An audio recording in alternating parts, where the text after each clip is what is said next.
because I want to see who I'm interacting with in the first place. I want to see if we can get along, if we can have a good time, if we do have some form of common ground that we can interact with.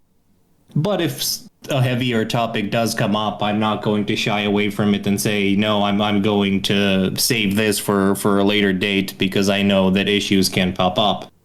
However, the issue that I had with the way most of the guys interact with a subject like that is you distinctly see a lack of honesty when it comes to their own will to interact with certain domains. They have the female equivalent of hiding behind feminism, except that they use different buzzwords like stoicism, mastery, self-improvement, and it's the same type of deflection, except it's in the male domain.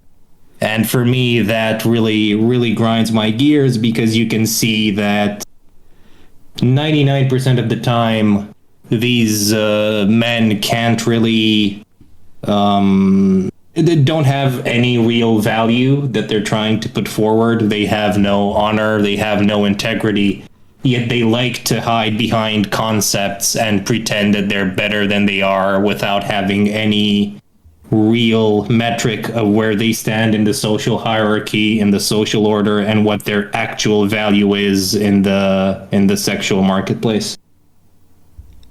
Yeah, I think we were also talking at the time about how it annoys us where guys say, oh, we built society, we built technology, we did this. And it's like, you didn't do anything, buddy. You're just riding on the coattails of guys with more courage, your grandfathers before you. Oh, I wanted to say that for so long in a video. I can't stand when people take credit for ancient humans or even individuals 20, 30, 50 years ago. It's like, we did this. And it's like, no, you didn't. You pay money and someone did it for you. I want to hear it. Yeah. But, sorry, I came late. I don't know if you started yet, but man, no, that's cool, man. So many times. No, we just started, but that's cool, man. We thought you'd chime in if you could. Okay, I got you.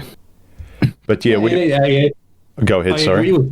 I agree with Baz, and it's one of those things where it's not just that they try to attribute victories of the past and try to make them like they had some contribution to them, which most of the times they haven't. They look at the things that they do and they try to blow them out of proportion to such a degree to where they try to make themselves look like they're genuine, like they're a genuine catch and that people should like them, when most of the time it's something innocuous. They try to make things like, I know how to cook, I keep my house clean, and I have a decent income. And mate, that's not something that you should be proud of. That's like the minimum requirements for you to survive. Or that's still something to be sort of proud. Like a lot of people today, I think. I have a bit of sympathy. Maybe I get the degree to which women have exaggerated what their minimum bar is, that even, say, a guy being able to sort of provide is still not good enough. Like he has to reach for the stars while a woman barely even reaches for the ceiling. I get that. So I the cabinet at this point.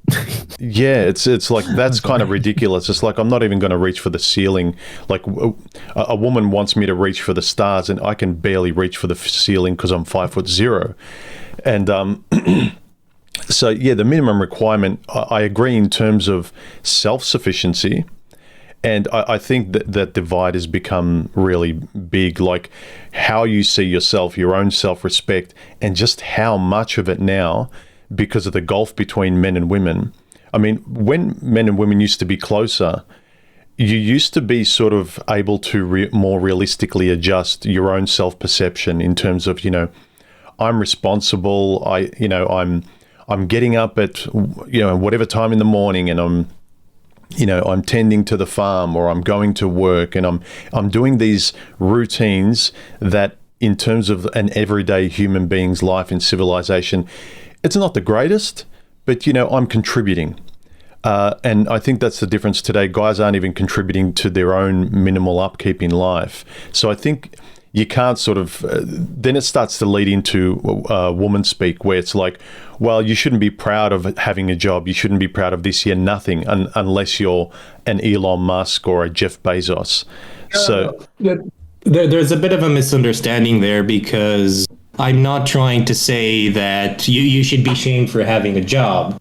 What I'm trying to get at is that these shouldn't be criteria that you use as a way to signal that, look at me, I'm a good catch. These are things that you should have regardless, just because you're looking out for yourself and you're surviving. Yeah. Yet even these base level things now they're trying to make them as more important than they are. I forgot who the tennis player was a while back. There was a lady tennis player, and I'm using lady because Bass is in the room, and I know he has very specific requirements for language when he talks about girls. But I say lady because it's funny. I don't insult. Like, I don't call them bitches. Lady. I don't like insulting people randomly, but I just think lady is funny. And there was an interview that she had where she started crying or spurting out at the interviewers, and she said, "Oh, you don't know how hard we work and how much we do to do the things that we're to get at our level and so on. But fundamentally, you're hitting a ball with a racket. I'm sorry, you can be the best in the world at what you're doing. You're still hitting a ball with a racket. That's what you're doing." And it's just have a bit of honesty in regards to the action that you're performing. You're not saving lives. You're not changing the world. You're hitting a ball with a racket. And this is the type of view that I want guys to have, both in regards to what they are, what they work, and what they and everything else in their life. Yeah, look, that suggests you can't be valued by others by something they don't really value. So if you're just doing the basics that a normal, decent person should do, look after your health, be able to take care of yourself financially, sort of basic normie requirements whereby the other person feels safe being around you, being your friend, being in a relationship with you. Does the other person feel relatively secure, and are you consistently stable, right? That's whether you're a guy or a girl. And so, say for instance, women, what makes them feel safe and secure and consistent with a guy is slightly different from a guy's perspective. But I think everyone can agree that the mental aspect is probably similar for both. So, but for instance, physical safety, men don't really require it from women, whereas women require it heavily from men. So the basics, I think, you shouldn't be online asking for a medal just because you're feeding yourself and you're taking care of yourself, because they're your own self-interest. If you're not going to do it for yourself, don't ask for a woman or a man to give you a medal just for keeping yourself alive in the most civil and respectable way. You should just be giving yourself that medal because it's, your own personal hygiene, more or less, Mm-hmm. Yeah, there's a dissociation made from things that you do for yourself and that are good for yourself, and things that you signal that you're a good mate. And I think they're trying. Go ahead, Baz. You mean like accomplishments? I was more clarifying and trying to stop you. Oh yeah, exactly. And it's one thing to say. I think they're just trying to weasel in the basic stuff into the mate signaling part. It's I have a job. Just be happy. It may be shitty. It may be not that important. But you know what? I have a job, and it's for me that's kind of the minimal requirement. Like, keep your house clean, have good hygiene, and everything else. These are things that everyone should do. Yet they're trying to be lauded now as qualities instead of just normal, average day-to-day things. Well, the paradox is that as their demands skyrocketed into the unreal, I think younger guys just found it easier to fake it till you make it. Well, I suppose they're doing what women have been doing and encouraging themselves to do for a while. I think that faking it till you're making it is more of a female leaning posture than a guy one, because guys don't really respect that. I know it's a common saying, but guys don't say fake it until you make it, because guys don't really find that honorable. You should actually be the thing, not just pretend to be the thing. We don't like Trojan horses. But that's exactly what they're doing. And they're doing that each time they talk about something like stoicism. And they say, look at me, how stoic I was, when they don't even understand why the ideas of stoicism were valuable in the first place, specifically when talking about the place where they originated from. Well, that's where I think there's a bit of a hypocrisy when in trying to cast back to I did great things because great men did great things however many dozens, hundreds, thousands of years ago. But if you put yourself in the shoes of their contemporaries, a lot of those guys were just taking their own turn at holding up the sky. It wasn't anything magical or fantastical, and they didn't either have terribly much acceptance or the acceptance came posthumously. So this whole I'm going to take advantage of these former accomplishments and paste them onto myself and say that because I've done these something kind of similar, I'm just as good. Well, the people that you're looking up to don't even see themselves in as glowing a light as you do. Oh, well, they don't understand why the ideas of Stoicism were valuable in the first place, because you look at somebody like Seneca or Marcus Aurelius, even today, you would have nothing in common with these people. Look at the level of power that these guys had. One of them was the Roman emperor. He could kill everyone at just because he woke up on the wrong side of the bed. Seneca was an advisor to Nero, and he had immense political power. He wrote plays. He did all of these things. And that's why their ideas were valuable, because they were expressed in the context of being someone so far above the normal social standard that just having the idea of, I need to be patient, I need to have all of these qualities, that's why it made it impressive and important. But you telling me that you didn't get mad at your child because he was crying in the morning, and that makes you a stoic, I'm sorry, it just doesn't relate. Even though there are things that you can probably learn from, it's not.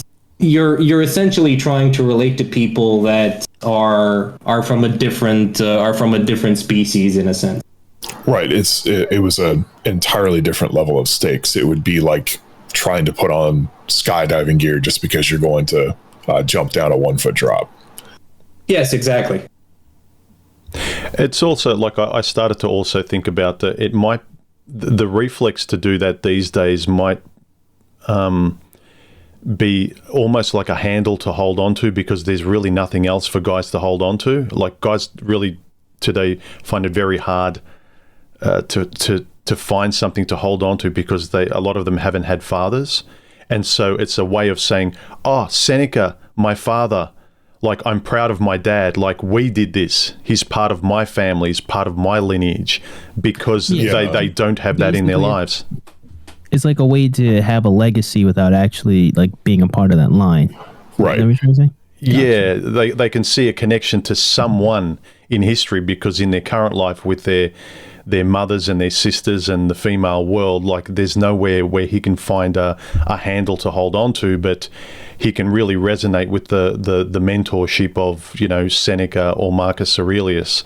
I'm not saying I agree, Khaoru. It's like, I think it's stupid to sort of say I am him because of the dint of being born with a Y chromosome, but I think there's a bit of that in being proud of Seneca in the same way you'd be proud of your father or another man that you'd admire, or who speaks in a way that communicates to you, or that it's not female speak. It's kind of something that resonates with the guy. Well, it begs the question, right? So even if you give weight to that lineage, of like, behave in that way, as if you are a direct descendant and your family, your bloodline has been responsible for the movement of the world ever since then. How useful is that for your life now? Like, are you not just sitting in a decrepit and decaying manor built by your forefathers that just you aren't doing anything to knock the cobwebs out of the corners? You just stole my thought from my head, because I just wanted to say that for a lot of these guys, there are other more pressing issues that they need to take care of, and it's not the lack of stoicism in their life that's the problem. Right. Well, and again, giving over the argument, right? If I yield all the terms of the argument, it still begs the question of, is it useful?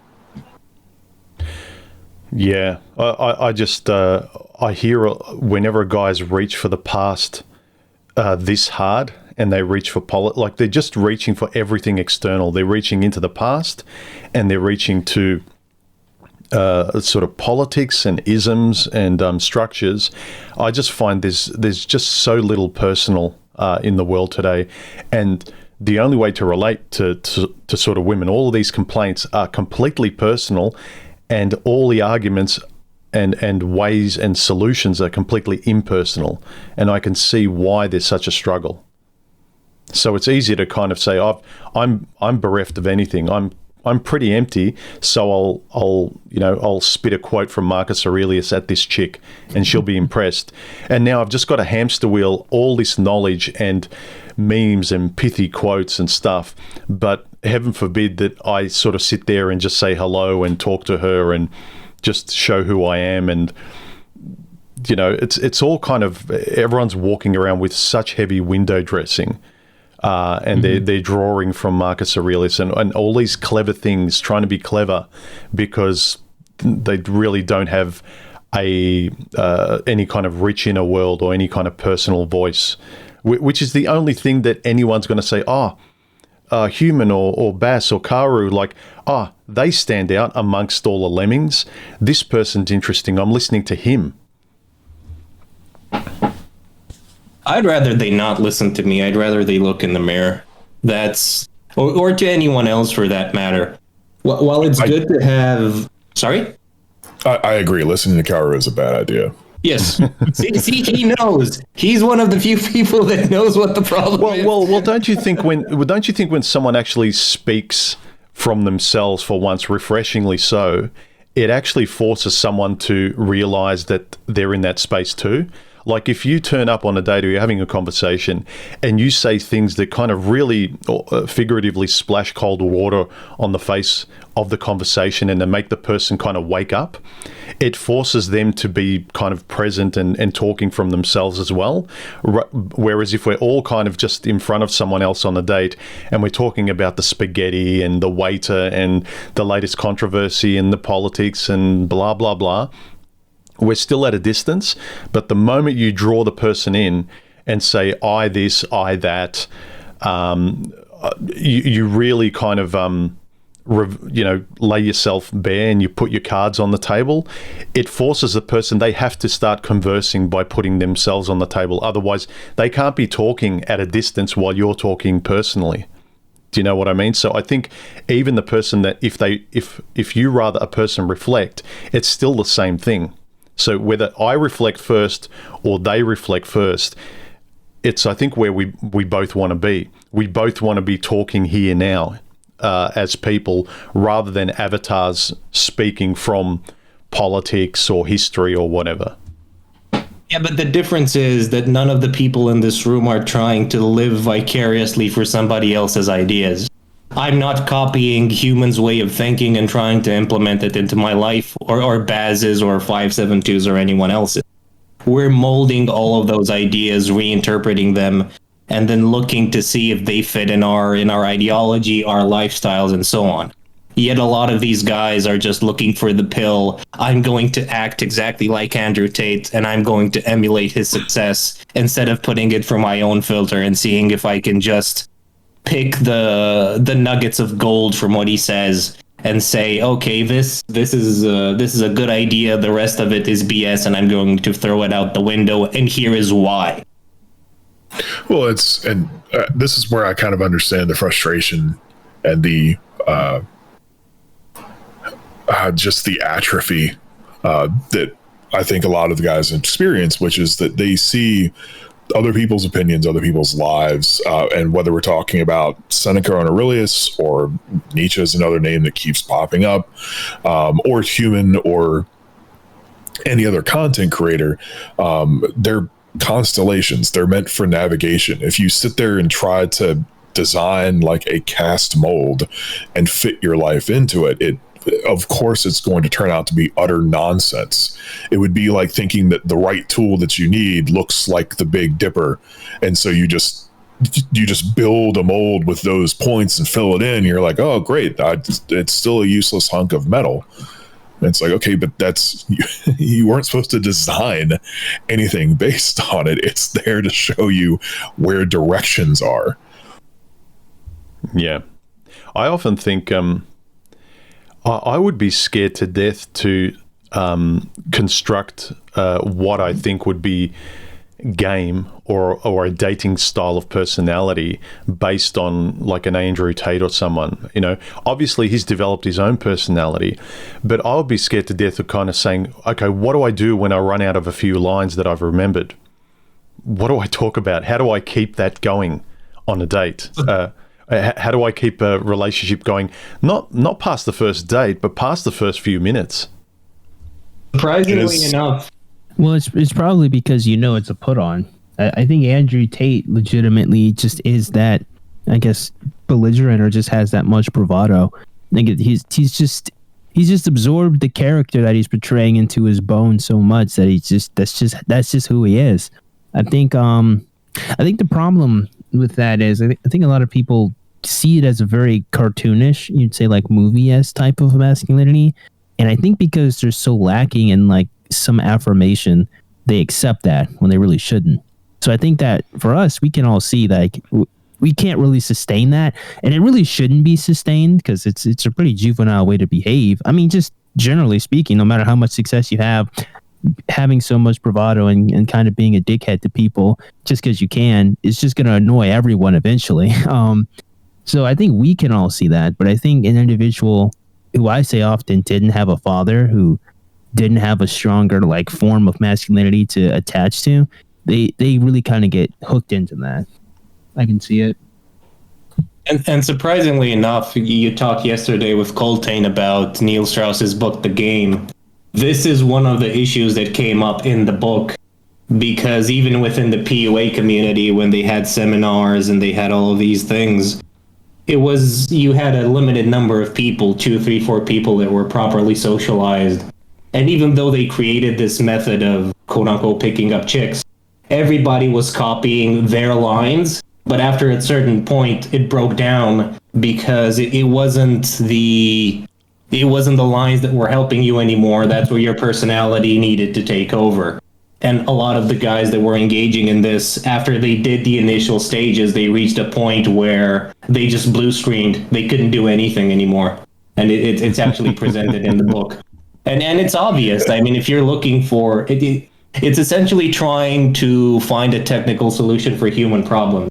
Yeah, from it worked to oh shit, it worked. Exactly. Exactly, and that's when it stops. Because when you need to take the reins, it's not about easy answers anymore. Now it's about you. How do I navigate from now on? Yeah, I think what inspires people or what captivates people, whether it's from someone like Andrew Tate, which I've actually, I don't dislike him as much as I did when I first saw him pop up. At the very least, conceptually, I think people admire that whether you like him or not, here is a personality that's generating itself. This guy's saying exactly what he wants. He's not afraid. There's a lack of fear. There's a person coming out, whether or not it's manufactured, and also he's got language by which to do it, and I encourage guys all the time to do that. Find your words, learn to speak better, because if all you can do is remember memes and lines, you're always going to be hamstrung. It's like 572 just said, it works, so shit, now what do I do? What do I say? What can I remember? Rather than just speaking. And it's the same reason I think people are mesmerized by villains in superhero movies or whatever, because they seem like the more authentic personality that's been genuine and showing you who they are without any fear, whereas the superhero is just the formalized version. Superman or any other superhero, he might as well be a whole bunch of memes that's just saying everything everyone wants to hear, whereas the villain actually says his own words. Andrew Tate says his own words, and I think we admire that genuine stuff coming out of somebody at heart. I don't know whether you guys think anything of that.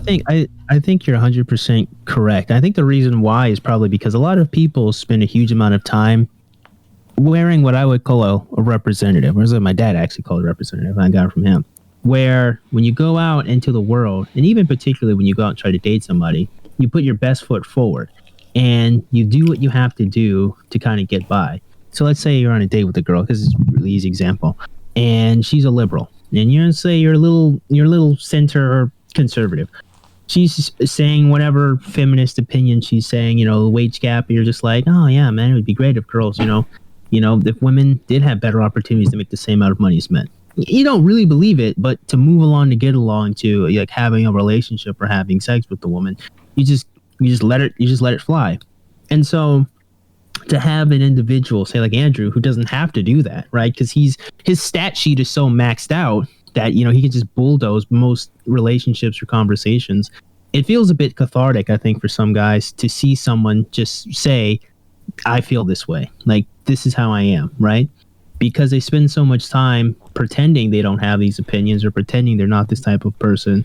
So it feels good to see someone else. I think that's, again, kind of which I think is a great example, actually. The reason why people like villains so much is because they allow that catharsis that humans seek sometimes, of just feeling kind of those bad thoughts or those bad. Sometimes villains aren't bad guys, in the sense that like what they're saying is wrong too, as well. That's another important fact as well. They are able to just say how it is and just express themselves. I think because a lot of people spend so much time not doing that, it feels good to see someone else do it, so you can live vicariously through it, which is, I think, another theme in the conversation, that people are spending more time being vicarious, like with the Marcus Aurelius's, or, the settlers or whatever adventurer in the past. They're more like, look at all the great things we did in the past, rather than looking to themselves and authentically, being that guy. And I'm honestly of the mindset that we don't even have to do that anymore. We're in modern society. We should appreciate the sacrifices of our ancestors and be happy. These people suffered, so we don't have to. Like, why would we romanticize that? Let's just, make the world we have now better.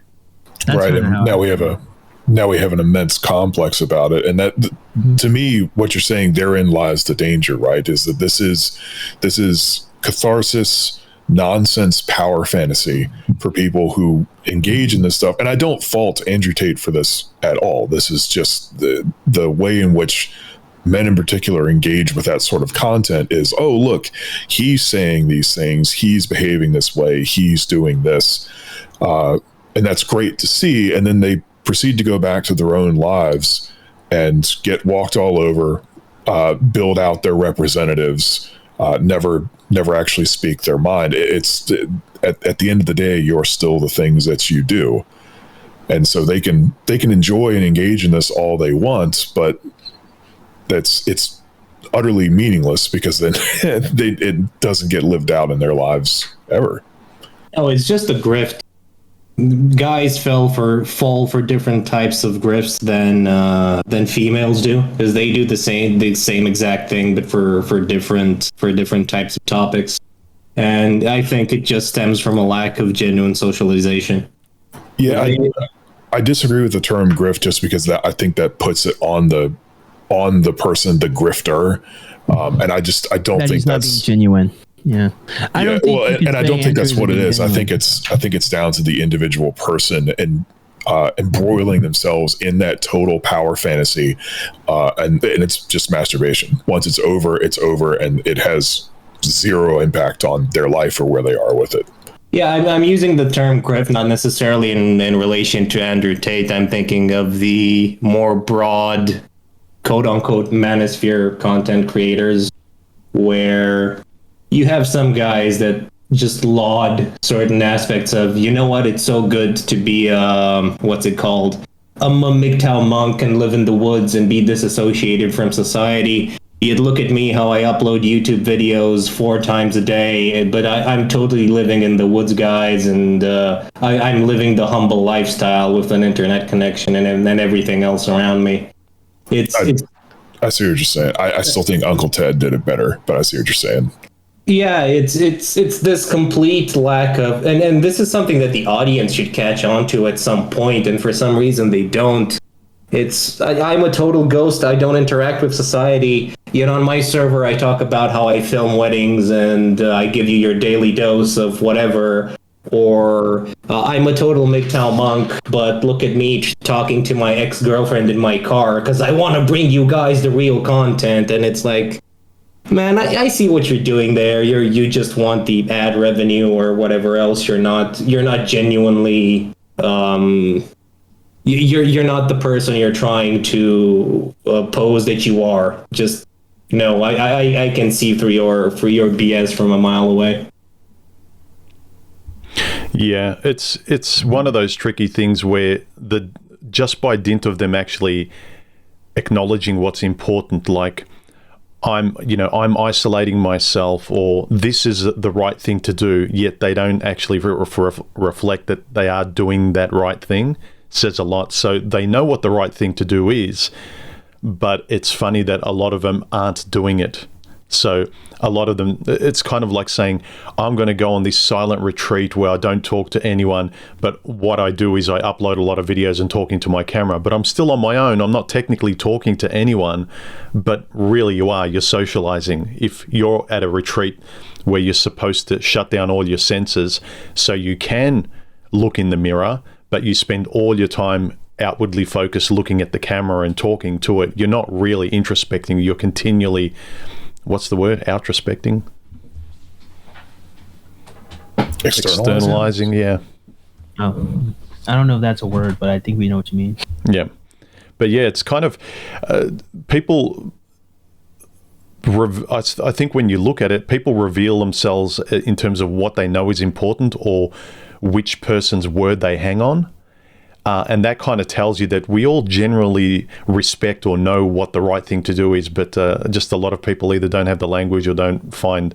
Like, I always think, yeah, that we can all agree on self-reflection is important, but how do you make it important to someone? That's the hard thing. Like, I've kind of got this...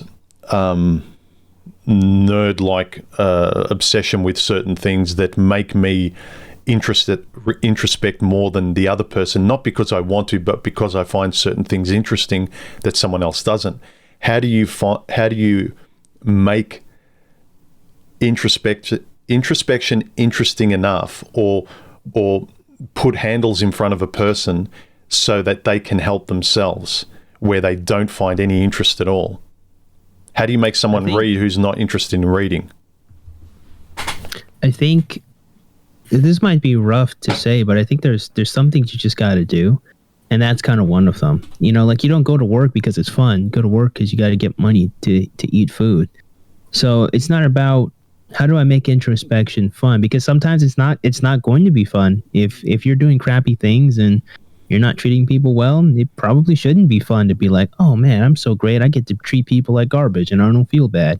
You probably should be uncomfortable, you know? But in the same token, you know, if you do some introspection and you did a lot of great things and you were always hard on yourself and you never, you know, really sat down and thought about just how selfless you are with your family and your friends, that might be good. So I don't really know if this is one of those things you really can just make fun. I don't think it always should be or it always will be. I think that sometimes you are going to be uncomfortable by what you realize about yourself. And then sometimes you can find that you have a lot of value that you didn't think about before. Well, and and I'm at risk of just pulling the memes. This is what guys like Jung spent entire careers discussing, is that you wrestling with your shadow is never going to be a pleasant experience. It is at least as strong as you, has none of your limitations or compulsions, so it will feel like an overwhelming adversary if you attempt to go up against it as an enemy. So yeah, I don't think that it's ever meant to be a pleasurable or enjoyable experience, and unfortunately there's a lot of people who lose to it, because once you've established those rules of war, it's not really something you can walk away from. Once you see yourself for who you really are, even at a glimpse, there's no blue pill. There's no way to back out. See, but this is the type of thing that I dislike, because it's really easy to talk about it, but when you look at it in practice, it just seems that these circles have a fetish for introspection. They don't really have a genuine desire to do this. Because that's why I think it's at the end of the day, I still don't think self-reflection is that important, because it is insufficient. Well, it is, but it's not like they even start. Look at most MGTOW servers, most MGTOW channels. Is just a way for most guys to receive empathy for some of the problems that they've had in their lives. And a lot of the times, if you continue and communicate and talk to these guys, it turns out that most of the time it was their fault. Yet the amount of people that I've heard thinking back on a lot of their choices and saying, you know what, I fucked up. And I can count those people on one hand, because there's only 4 of them that I know, and they're all in this room. Most of the guys, I never did anything wrong. She was a whatever. She took the kids away. She did such and such. And 2 months later, you find out that the guy was a drug addict, and he's still taking drugs to this day. And the woman left, and you're stuck there looking at the thing, saying, you know what? She made the right choice. But no, somehow. Oh, sorry. Go ahead. I was gonna say, in those cases, then I think you have to lead those people to their own devices. Like if they're gonna make their lives worse and never try to do anything different, I mean, you can't save them. They got to save themselves at that point. Yeah, but when you see that over and over and over again, it breeds a sense of cynicism that now each time somebody comes into a room with any type of sob story, you're like, yeah, I'm gonna give you 2 weeks, and after that, I'm gonna find out that it was actually your fault. Because it just seems that each time you read an article online, or you see one of these headlines, or whoever makes a video reading something, it's only your side of the story, and I'm sure that it's way more complex than you're making it out to be, and chances are you're lying with a lot of the things that you're saying. I wouldn't go that far. I think embellishment might be... I mean, everyone wants to look better than what they are, and like you say, everyone's the hero of their own tale. I think that you do need to take things with a grain of salt, but sometimes it can just be that bad, and they didn't do anything wrong. I think you just have to analyze the story and kind of take it by the case. Yeah, I've got a friend, a male friend. Every time I catch up with him, he's a good guy, but he blames himself for everything in his life.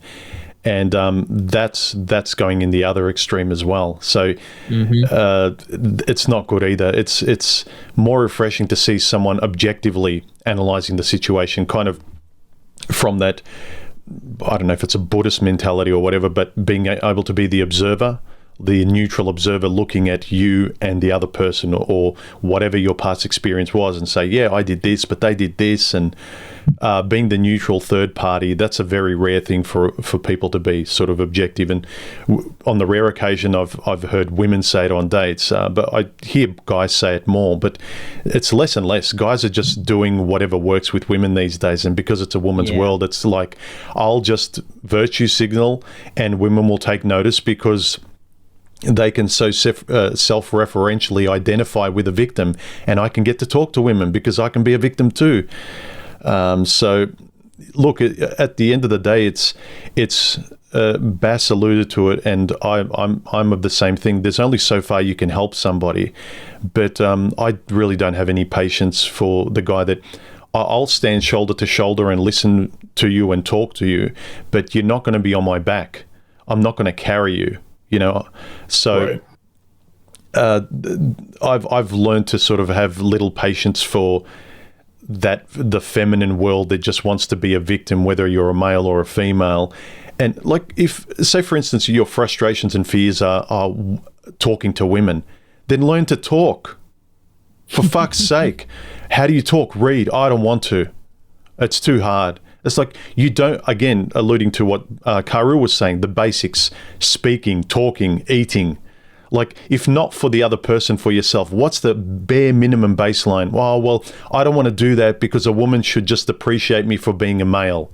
It's like, that's fucking ridiculous. There's billions of them really on the planet. Yeah. It's like, you don't have to do it for her, but be self-interested enough to get the most out of your life so you have something interesting to talk about. Again, not for her as a self-generated proud thing, like, this is who I am. It's nothing to do with her. Yeah, a lot of it's become gender swapped Facebook memes of they need to do this, they need to do that, they should have these things in order. And it's like, to the what you posited earlier about how should first dates go, I can count the amount of built, scheduled, constructed first dates I've been on one hand. Most of the women that I've ever gotten wrapped up in, whether it's for a relationship or the short term, was drunk.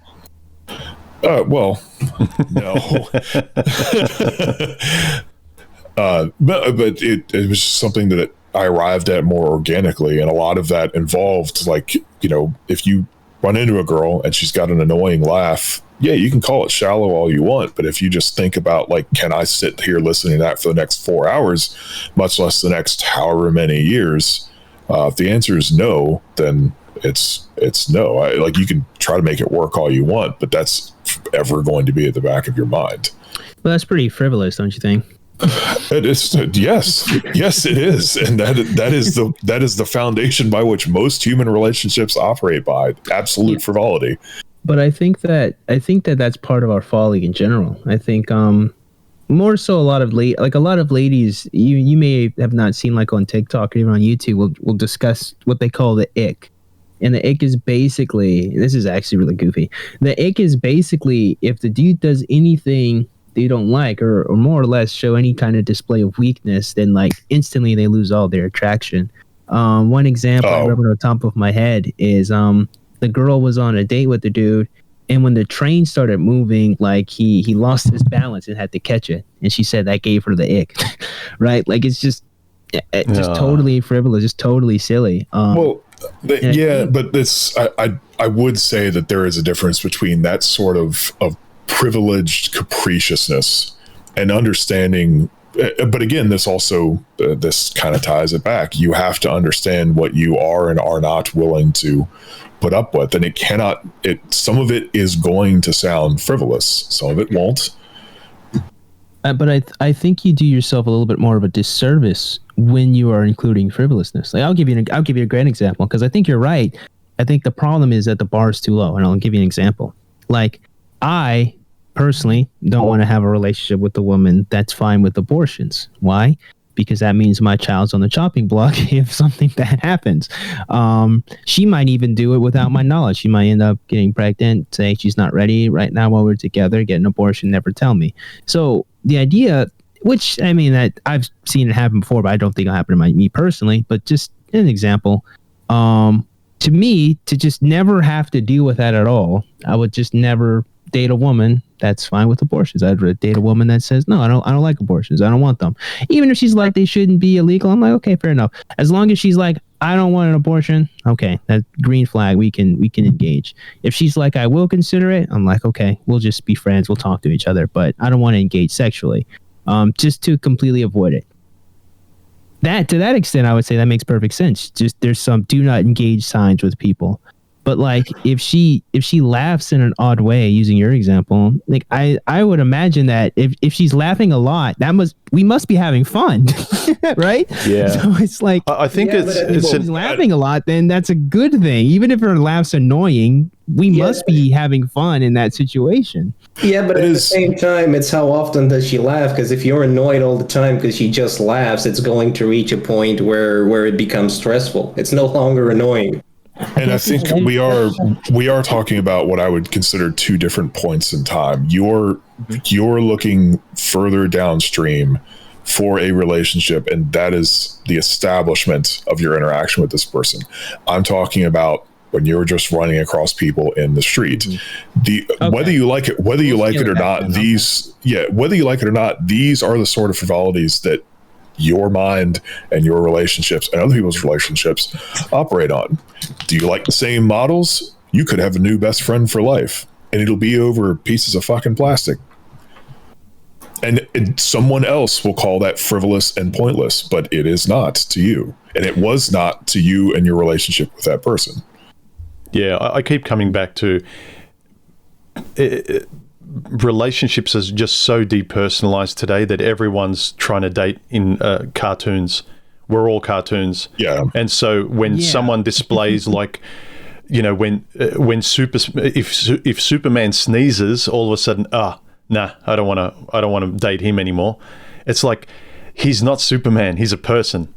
Like, and so if a person loses their balance, like, the cartoon image, you know, my favorite TV show isn't, I want to watch something else. Like, everything is entertainment. We're entertainment. We're a show. We're a cartoon. We're a comic book. It's kind of like, no, we're people. It's precisely the reason you feel alone. You've depersonalized yourself, and you insist on depersonalizing everyone you go on a date with as well. Why are you attacking my avatar, human? That's not very nice. They speak at facts on that one. I've noticed that a lot of people, like I've said this in some of my other videos too, is like we get treated like clowns. Like game is being the most entertaining individual in the woman's life, or it's like if you use a video game analogy, it's like overstating yourself so much so that she has no choice but to accept you because you're just so great. You're just this fantasy Superman, right? But people don't work like that. People like they get insecure, their feelings get hurt. You know, sometimes they can have a bad day. There's an ebb and flow to people. I think sometimes you're gonna have a lot of fun with them. Sometimes they're gonna need help. I think a lot of people get caught on, particularly how men court women. It's just a lot of entertaining them. It's just a lot of being a clown, honestly. Of just juggle for me. That's 5 balls instead of 6. Then we're done here. It's a lot of clown role going on. Or you juggled 5 yesterday. Why aren't you juggling 6th? Right. Yeah. What have you juggled for me lately? But I think I can understand the how people get annoyed where. From a guy's point of view, and again, I can mainly just talk from a guy's point of view by dint of my gender and, you know, being a guy, that I hate the hypocrisy of women wanting to be seen as the baseline them. You know, I'm just a person, appreciate and love me just as being a baseline human being. Like we talk, some of the guys they're talking like women. But at the same time, you've got to be a superhero. So it's kind of like you're not relating. Of course, you can't even have a figurative handshake on a date where you want superhero. So Superman should love Lois Lane, you know, or, you know, women's entertainment. What is it, like Twilight? Like some ultra powerful, like 300-year-old vampire needs to love like a zero female, or 50 Shades of Grey, like a billionaire, the most powerful man in the world is supposed to be smitten with a zero. Like, there's such a discrepancy in the relationship between the two people on the date. There's not two human beings on the date, and there's not two superheroes on the date. So you've got this wide gulf of superhero and zero normie human being that, of course, they're not going to relate. Those two people can't handshake at all. See, you don't. Well, Go ahead. Go ahead. No, you go ahead. Oh, I just wanted to say that you see, human. The thing that you don't understand is that I am a superhuman. It's just that my superpowers happen to be being fat and dumb. Well, and this is to my point about frivolity is the honest thing is to admit that it is omnidirectional. And I know because someone's going to hear, well, her laugh was annoying. And we've all known people like this that have the counter of like, well, your laugh's annoying. Okay. Then thank you for showing that standard is a consistent worldview. I think because that's what other people are going to get up to at the end of the day. I think that's just a subconscious excuse to end the relationship so you don't have to lay yourself bare. So if you can just bail on the relationship for the smallest thing, you never have to commit, you never have to reveal yourself. So it's a way of discarding someone frivolously just so you never have to reveal yourself 1 inch. And then you can just move again and keep playing that cartoonish game. But that, so kind of what I'm angling for is the,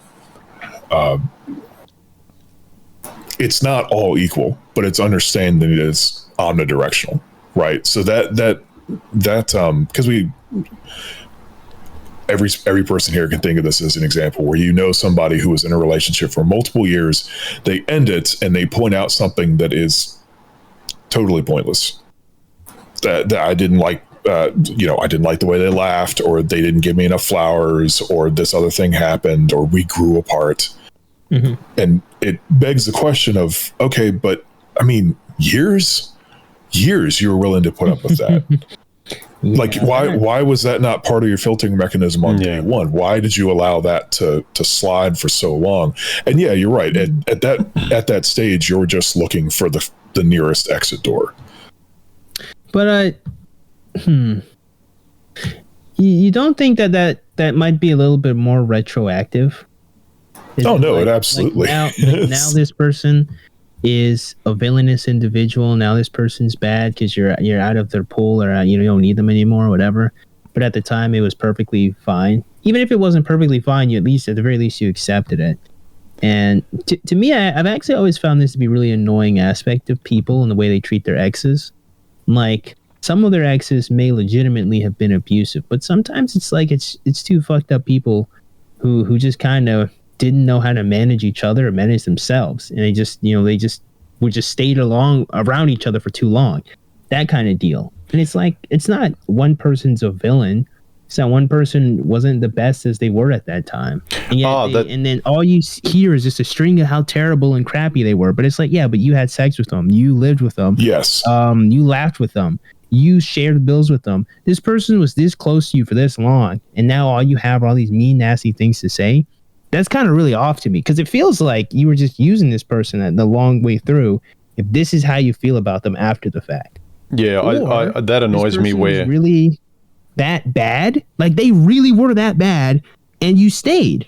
Because then I'm like, okay, then why'd you pick them? If bruh was really that bad, if this girl was really that bad, you stayed. You rewarded that behavior with your presence, with your money, with any gifts, with any laughs, with any of the good times. You facilitated that. If you were there, why is it now, eyes wide open, this person's crappy? That seems really off to me. I'm gonna be honest. I'll try to give a bit more context, because there are two things in here that I think need to be separated. And even though what 572 mentioned seems to be frivolous, I think there's a distinction here that needs to be made between trying to dig and specifically look for red flags, which is one of my pet peeves, where guys meet someone and the first thing they try to do is, let's see what the fuck is wrong with you. And then they're just operating from a sense of, let's see how I can discount the person in front of me. And then there's what 572 mentioned, which is actually a legitimate criticism of the person in front of him, because he knows, look, They may be a decent person, I may have a good time with them, but what they do legitimately gets on my nerves, and it's something that's personal with me, and it's something that I won't be able to handle in the future. And the distinction there is, one of them is you're automatically looking to dig your own grave as to how discount the person, while the second one is genuinely being honest with yourself and the things that you like and that you can and can't handle. I think that's I think that's a perfect distillation. So then I also appreciate that, because that. Thanks for being able to put into words what I wasn't. Yeah, that was perfect. I still want to challenge it though, because I'm like that. So my question would be this then: if you can identify that there is value in this person, like when by value I mean like character, like they're a good individual, you can see all the different things you would ascribe to that. I don't know how you feel, but like you could see that is in that person, but they do something you don't like. Why is the thing you don't like not a challenge for you to grow as a person? Like if you could see this person is great, why not grow beyond that? You are weeks and months into a relationship that I'm talking about, literally just starting meeting this person off the street. Okay, I guess for me, I don't look at intimate relationships as something short term. So like when I meet a woman, like I'm not here for like a day. Like I'm not just gonna like fuck you and leave. I'm just not like that. So it's hard for me to get into the mindset of an individual that's like, all right, sorry, you did whatever and leave. It's hard for me to think like that. You're still way too many days into this. Yeah, no, the difference is that you're talking about like 5 minutes. Okay, so I'm just not like that then. Like and the reason why, I'll tell you exactly why I'm not like that. The reason why I don't throw people off, because I'm an incredibly patient person. So there's not much people can do when I first meet them that would really rub me the wrong way to begin with. So it's hard for me to think like for someone to rub me the wrong way the moment we meet, they have to be like in the process of like stealing something. They have to be in the process of lying. They have to be in the process of doing something just really bad. I don't have very many like pet peeves. If someone like smacks really weirdly, I would actually probably make fun of them for it and see if they'll stop. Like I'll make a joke about it.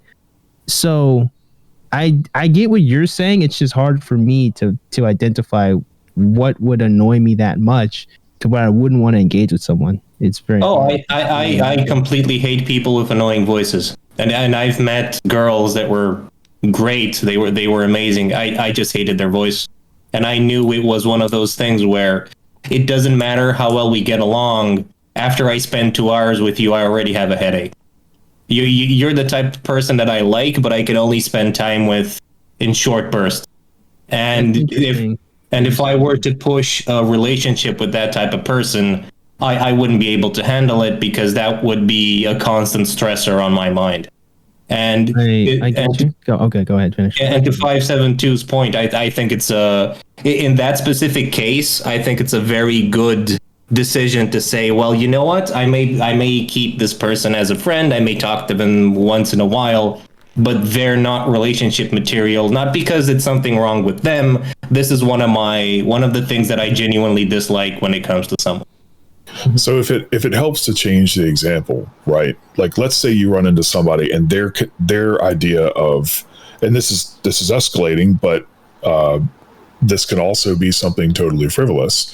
If their concept of disagreeing with you is to get really heated out of nowhere, even if it's over something totally pointless and useless, do you not question in the back of your mind, what happens if this escalates?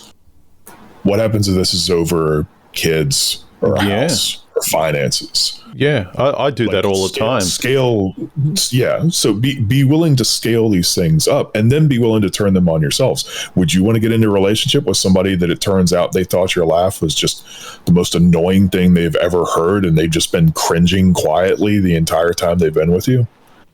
I'm an asshole, so I would just laugh more.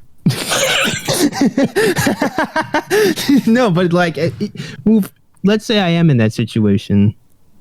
I would imagine that she must value me a lot more than my laugh. So I think I'd be happy. That would mean that she, whatever and whatever is annoying her isn't as important as how good I am or how much she likes me. I personally think, I mean, I know Khaoru said what he did, but I think if a woman displays so many of the virtues that you found lacking in general in women out there, and she's got so many qualities that would like connect well with you, I think the hierarchy of a stupid laugh would just really fall. Like you wouldn't care as much. It might mildly annoy you, but if you're still trying to find a foothold in terms of compatibility and then they have an annoying laugh, I think that's a natural response of saying, okay, there's something that I can bail with. So fuck you, we're not compatible, because there was nothing there to begin with. And so a negative was the first, for lack of a better word, compatible incompatibility that you could actually find. It's like, oh, there's something I recognize. Fuck you, I can't stay around your laughter. But I think if you can actually connect with a lot of the virtues that really align with you perfectly, because I think about I've given this example in the past where for the longest time I didn't want to date anyone who smoked, because I never smoked. I don't like it. I'm very health focused. And, I'm always coughing around smokers. And then I had a relationship with someone who did smoke in my 30s. And it was one of the better ones I had to date. And I just say that if you do connect with someone who's got a lot, the frivolous stuff, I think, is you being able to bail because there's nothing else there of substance. It depends on what the frivolous stuff is and what the frequency of it is, because as you mentioned, and I've asked you and Coltane and then the bunch of other people the question, it's if you find somebody that's 99% on your page and there's just 1% difference, would you say no to them, regardless of what the problem is? Most of the time you would pick it, but at the same time, it depends, because let's take your smoker example and roll with that. She can always smoke outside of the house. When she comes back in the house, she's going to brush her teeth and she's going to do whatever if she respects you as a person. She's not going to come to you, smoke, and blow the smoke in your face. Because then you can say, well, she can have all the qualities that you want, but each time she smokes, she's making it an issue for me, and she's intentionally making me cough and doing things that I don't like. And with 572's example, well, I may not like her laugh, but if she laughs 99% of the time because she has an issue and she's he, ha, ha, ha, and it's a constant stressor on my mind, then I can see how it becomes a problem. If it's something that's like a quirk, then yeah, obviously you can handle it. But it depends on the degree and how often it happens. And the respect that's being shown to you if it's a problem like you mentioned with smoking. If she respects you as, okay, I know the human doesn't like that I smoke, I'm going to do everything in my power to not bother him with the thing that I know he dislikes. I'm not going to smoke inside the house, or if I do, I'm going to be careful and do it in the kitchen and have all the windows open and so on and so forth. Because that's, in my opinion, that's what shows me that there's a level of respect and reciprocity coming from my partner, where if they do happen to do something that I'm not a big fan of, they try to minimize the impact that thing has upon me because they know it's something that I dislike. And I would do the same thing for them. If they don't like me chatting online at odd hours, it's okay, I'm going to try to curb that, or I'm going to make sure that all the doors are closed so I don't bother them, and so on and so forth. It is a balancing act, but as I said, it depends on the degrees of all the things that we're talking about. And this is the type of nuance that seems to be missing from the entire manosphere community, because as I mentioned before, everybody tries to shove all of these things into the red flag category, and they're looking for reasons of either not engaging, not socializing, or of just simply discounting the people that you have in front of them. Like BASSFZz said earlier, sometimes people have bad days, and it seems like you're not allowed to have those anymore. If a woman just had a bad day at work and she can't talk to you and be as open and kind or as funny as she usually is, that's immediately seen like a red flag. It's, oh, she doesn't like you. Move on to the next one. And I think that's more of the important issue that should be discussed, rather than these minute type of things, which I'm sure everybody in the room is socialized enough to be able to tell. okay, maybe I was a bit of a spurg this time. Maybe I don't like this, but I can gauge the type of a person I'm interacting with, and maybe I was a bit harsh the first time, and so on and so forth. Well, this also leans to, you talk to most people today, they're so afraid and wanting company. So many people are alone. They don't really have any foundations by which they can say, these are my core values, and I'm looking for compatible core values in someone else to align with these things. So whether it's introversion, if you play video games, you want someone to understand your love of that, or you're an artist, or you like traveling. Like, you've got cores to your personality and lifestyle, and people don't have that anymore, which is why their cores, instead of having like 3 to 5 central cores of what make you up, what your virtues are, we have like 100, 200 little minute deal breakers that act as core values. But because you think you've got like 200 of them, that somehow makes you complicated and interesting. It's like, no, you're petty. You know, you shouldn't have like their laugh and all that. Fair enough. Like, if there's nothing else there, a laugh is an easy way to discount the person because there's nothing else keeping you there. So if the laugh is the thing that stands out, then fuck it, there's nothing else there. It's just empty between you and this person. So I don't think many people can even say, you know, what are your core values? No one wants to say anything because they feel alone and they just want a girlfriend, or they just want to find companionship. And so they leave it open. You hear it in the language. I hear sort of this younger generation dating, and, you know, we're vibing and it's whatever. It's like, fucking hell. Like, do you have any concrete words that you can actually state? Like, what you want, what you don't want, who you are, what you're interested. It's all responsibility. I think it's just what they're trying to do is they're scared. They're scared of the labels. They're scared of the responsibility comes with what that actual title comes with. Like, if I say this is my girlfriend, then there's a responsibility that I have to honor her. I mean, I'm not like a knight or anything, but like, I can't cheat. I can't talk to the girls. I can't do X, Y, Z. When that label comes in, and so if they're just, as you put it, vibing, you know, we just see each other a lot. We just have sex, and, you know, there's no title. We just do what we want. There's also no responsibility. So if I just stop talking to you one day, you know, tough luck.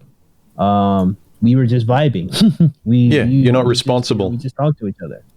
So, you turn up to a date not responsible. You're not responsible for who you are when you go on a date these days, it seems. So you go there vague and you go there general, and you might as well be blind. Like, you can't see and speak, and you're just going there as bodies, being as vague as you can, as inoffensive as you can, yet you're the same as the 200 guys on the dating profile. There's no difference between you and the next person you date other than the window dressing, which is why people are differentiating each other just by the way they look in their bodies and sleeping around, because that's about the only thing that's objective in front of you. It's like how this person looks and if I can tolerate being in front of them, because we're certainly not talking about anything, and we're certainly not saying, this is me.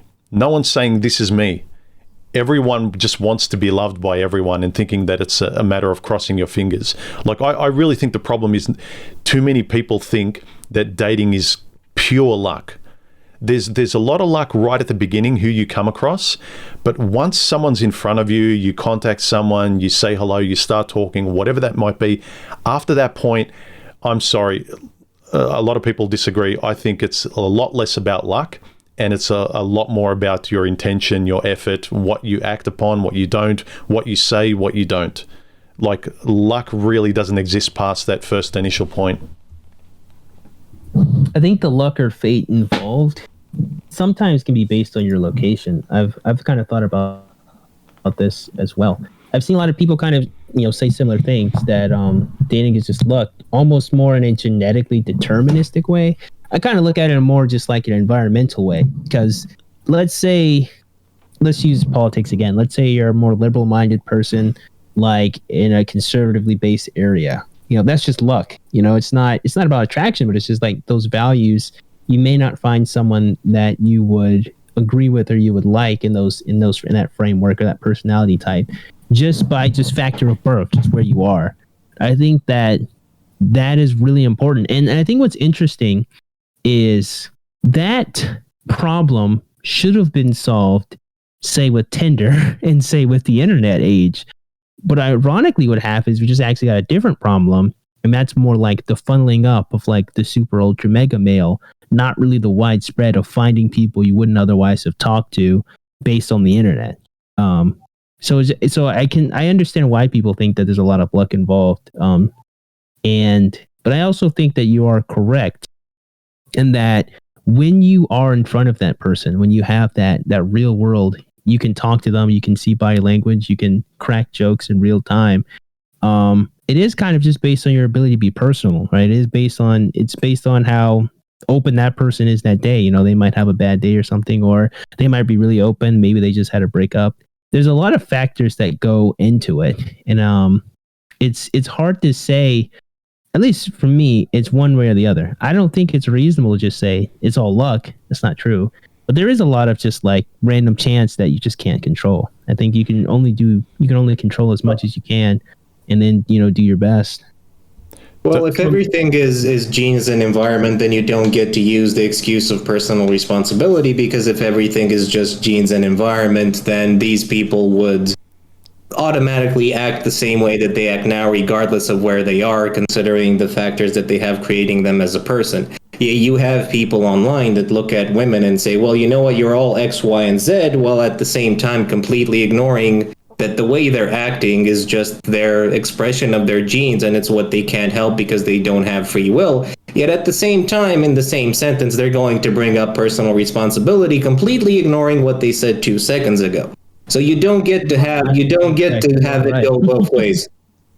It's either you have personal responsibility and free will, or you don't. And which one are you going to pick? Because you can't use one when it suits you and then use the other when it doesn't suit you. Well, I think you're right about that. I'm of the mindset that there's a little bit of column A, a little bit of column B. But I do see what you're saying. There's a lot of people that do make the genetic deterministic point without actually recognizing the environment that they're discussing, for one. And for two, they will then, as you say, simultaneously say that women don't have any accountability and aren't responsible. And it's like, well, they really can't be if they're just born that way. You know, that's just random chance on their half. Yeah, but again, you men and women are different and all that sort of stuff, and biology and determinism. But, you know, you want to dance with a woman, figuratively speaking. So you have to dance, and so does she. You can't be dragging along someone on the dance floor, male or female. You know, your life is the same thing. Yeah, you're going to die. You were born, you're going to die. But in between, you can have some fun. And you can sort of intentionally do a lot of stuff, and you can speak, and you can think, and you can try and make the most out of life. I just think it's a lazy attitude, wanting, you know, thinking that, it's all nature, so I'll just sit here and I expect nature to give me what nature should give me. But you can't. It's just too many of us around you. It's not that you need to stand out for them. You need to, I don't know, be self-interested enough to talk and think and enjoy your life and your hobby. Like, in the same way, there's many of us that are self-interested enough to play our hobbies and games and produce stuff. We need to have that same posture if you're dating as well. Like, this is your date. You want to have fun. You want to talk. Like, it's and I know that dating is the one mode that's like really heavily influenced by biology. Like, most guys are really relaxed, and they are themselves in most areas of life, but when it comes to a woman on a date, they turn into, it's Jekyll and Hyde. I get that's a challenge, but if you just clue into this is your life, and you have to speak and you have to act, and the areas in your life with your friends and so forth, that's where you're really feeling alive and you enjoy things, because you do have a different posture there. The solution is to have the same or similar kind of posture with women, not a completely different one. Not one where you sit there with your arms crossed and your mouth taped and you don't say anything and you remember lines, because even if you pass the first date, you don't know how to keep it going. Like the best fuel to keep your life going is to just be who you are. And I know it's a glib statement because people roll their eyes, oh, just be yourself. But literally, it's just derived from being so self-interested that you want to enjoy your life. Well, let me be a bit clearer, because I was kind of being a bit snarky with the little rant I had before, and I want to put a nail in the coffin of all of the traditional ways of thinking and so on and so forth. We have this issue where the environment is going to have an effect on your genetics. Obviously, if you don't have a good enough diet, it doesn't matter if your genes have the potential to reach, let's say, 8 feet tall. And I'm oversimplifying this, so don't crucify me for it. If you don't have proper nutrition, you're never going to reach that height. And it's the same for social pressures as well. Obviously, somebody's going to bring up the Amish or any other community where they say, well, you know what, they have all of this modern type of interaction that women engage with OnlyFans and so on and so forth. They have it dialed to a minimum because it's shunned upon and it's whatever. Well, considering that if you offer multiple degrees of freedom, there is a propensity for a certain group of ladies to act in that specific way, then if you do have social pressures built into your society that will force them to have these things curbed, they will still act at the maximum level of acceptance when it comes to that type of behavior. It won't change. It's just going to be not as in your face. But the second you offer them more degrees of freedom, the more they're going to act out. So this illusion of, you know what, we didn't have these things happen in the past. Yes, you did. Just stop lying about it. Everybody knew who the town frivolous woman was, since I'm trying to be polite here for human. Everybody knew who she was. Everybody knew the lady you went to when you were, let's say, 18, because we're on YouTube and you needed to get your job done and you lost your whatever. Everybody knew about that. Everybody knew that everybody knew who the town drunk was, and so on and so forth. Everybody knows the story of the mailman that had however many kids because, housewives alone at home and so on and so forth. Like this idealized version that we have of the old days or society or traditionalism is just not feasible for what human beings actually are. Yes, you will find people that are more inclined to just be family oriented and so on and so forth, but that's for you to be able to filter out. I also think people have a fundamental misunderstanding of what traditionalism is and ascribe the wrong things. Oh, they just look at the 1950s TV shows and think that that's what actually was on a day-to-day basis. Which is foolishness. Yes. Yeah, especially today when you see that there is no social structure. Before you had like general social structure, you had the church, you had a lot of stuff corralling society to sort of have a vague kind of rule book that everyone agreed upon. But now there's none. Everyone does what they want, and we all turn up on dates not knowing what to call a person, what gender pronoun they might like being called. We don't know what they identify as. We don't know if they're an individual or if they're a group thinker. We just don't know, and we're scared. And I think that's why we're so general, and we don't reveal any of ourselves, and we look to bail at the smallest thing because everyone's so afraid of everyone else. And I think that I lost my train of thought. Go ahead. I'll think of it. But human, I'll ask you this, because I've talked to Boffin about this. I've talked to 572 and with the older people in my country at least. And this delusion of the male being the man of the house. You weren't the man of the house. You were the provider, and the woman would take care of the house, and everything was put in order. And you know what you had? You had a chair, and that was Dad's chair. And nobody sat in Dad's chair. And he also had a mug, and that's what you had as a dude back in the day. Now, as far as I can see it, it's like we seem to have evolved from just having a chair and a mug to having a man cave. Like, and it feels, I don't know, I mean, if you look at evolution, just going from a chair to an entire room, it seems that we've kind of moved forward in that regard. But these guys seem to not have had people from older generations to talk to. Because the woman used to keep the house in perfect order. If you did something wrong within the house, she'd spurg out at you and you'd have a fight over it, and the dishes need to be put in a very specific place, and so on and so forth. That's the image of traditionalism that I see older people have in my country, and that's the image that I've seen Boffin talk about and Rocket and the older guys. Yeah, and it's not the TV show. Yeah, like there was a minimal baseline, and this is what I wanted to say just a moment ago, is that before, whether it was church or society or how, your limits of how to be a guy or how to be a woman, like women had to respect men. There was sort of a range, and men had to respect women, and there was a range, and society would tell you when you're overstepping your mark and you weren't a respectable guy or a respectable woman if you went outside, if you colored outside those lines. Now, it would suggest we used to have society or the church or whatever giving us 10% of the script, and we could just drop ourselves into that first 10% and be at base okay with it.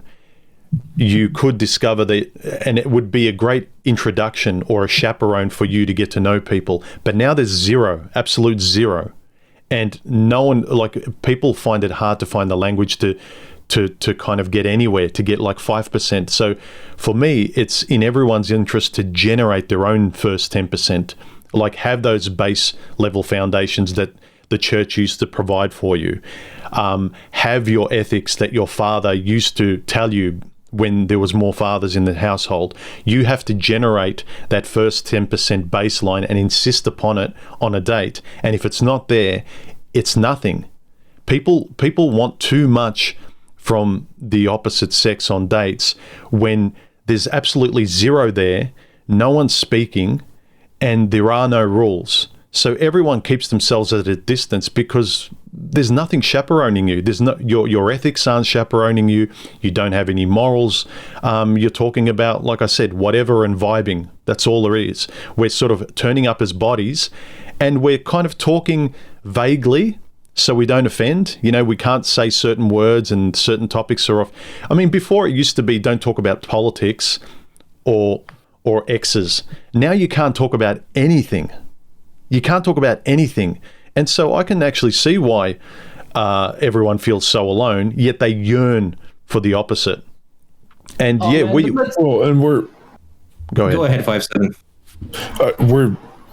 This really ties back to the primary issue, right, of how dealing with people, men in particular, in this, at least in terms of our discussion, who are not committing to actionable self-reflection, is that when someone like that gets put into a room with other people, they begin to mix ingredients that have no labels and they don't understand them.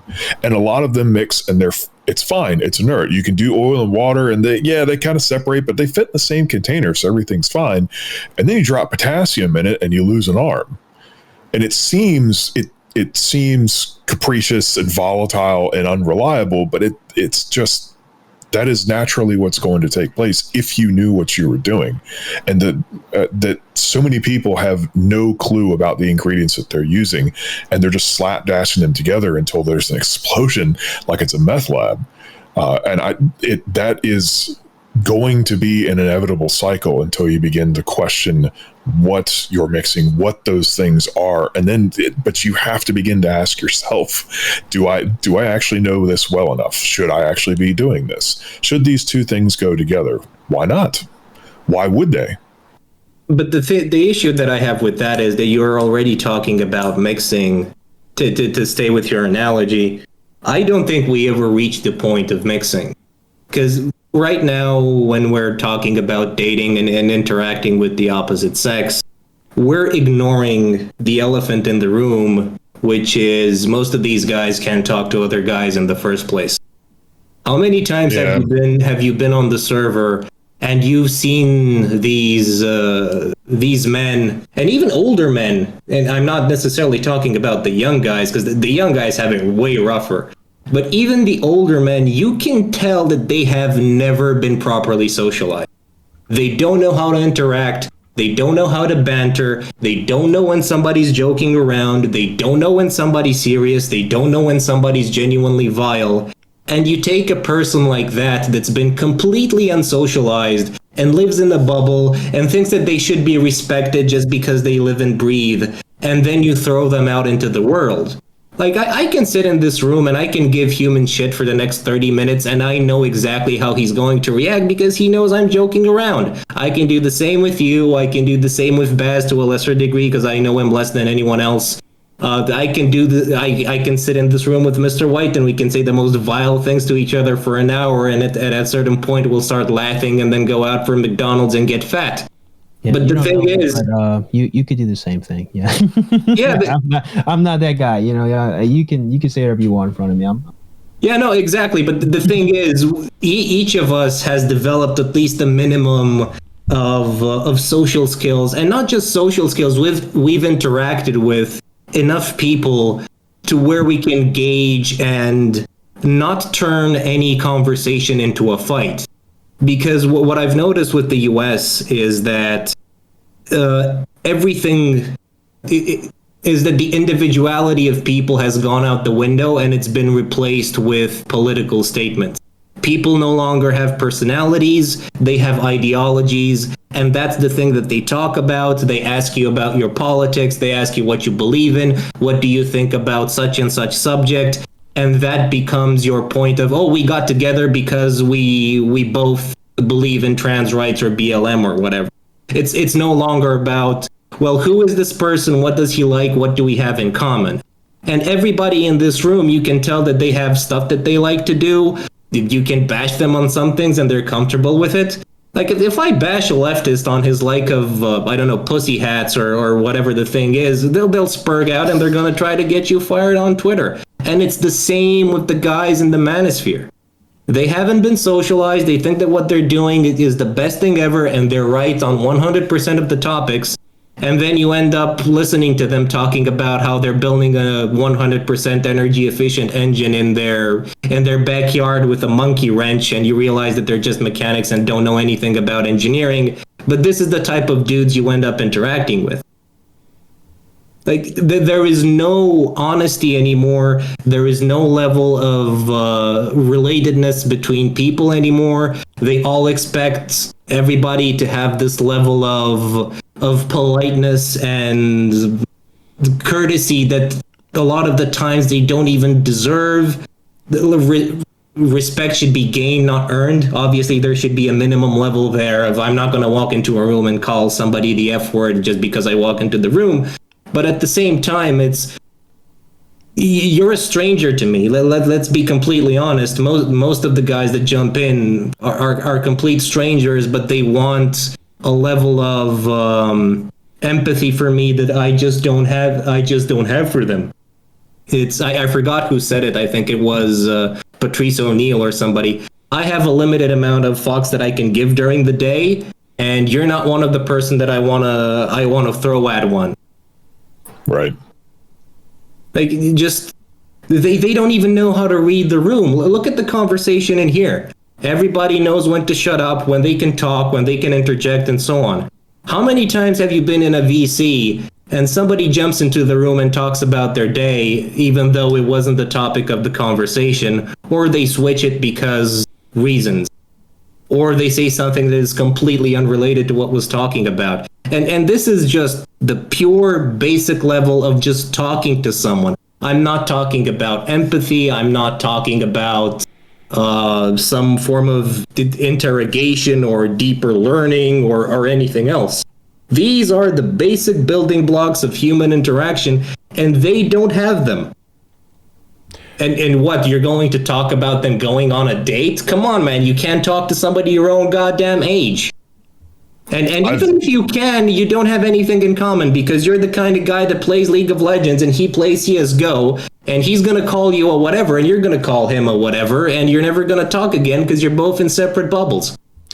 Yeah, but I keep coming back to also how do you change that? And I keep coming back to also what Bass mentioned before. You just got to let these guys hit rock bottom, because some of them defend where they are. They will defend their inertia.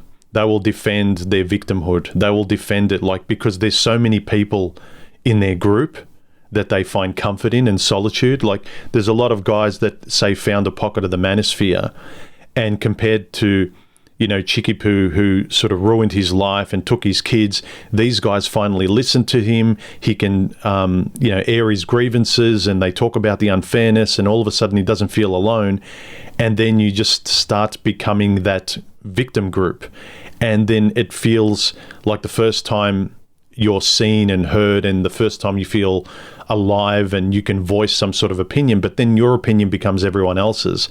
And again, it's like, what's the difference between being with a woman where you forgot who you were, you break up and you can't find who you were anymore, or going to the manosphere, patterning your speak like everyone else, becoming a victim, and then you don't know who you are again. And when you go on a date, of course, again, there's no one inside to speak. And so everyone's just looking for pockets to escape in on the internet. Some people find pockets in marriages. They just find a decent person that they're not compatible with. And then over time, you know, both those people, your nature is going to realize when you're not compatible with someone. I've been out with many women who are decent and nice, but if I can see that there are a lot of base fundamentals that I can't actually spend a long time with this person, that is part of this introspection where you can't make someone. How do you make someone say, okay, I'm going to look at when it was my fault?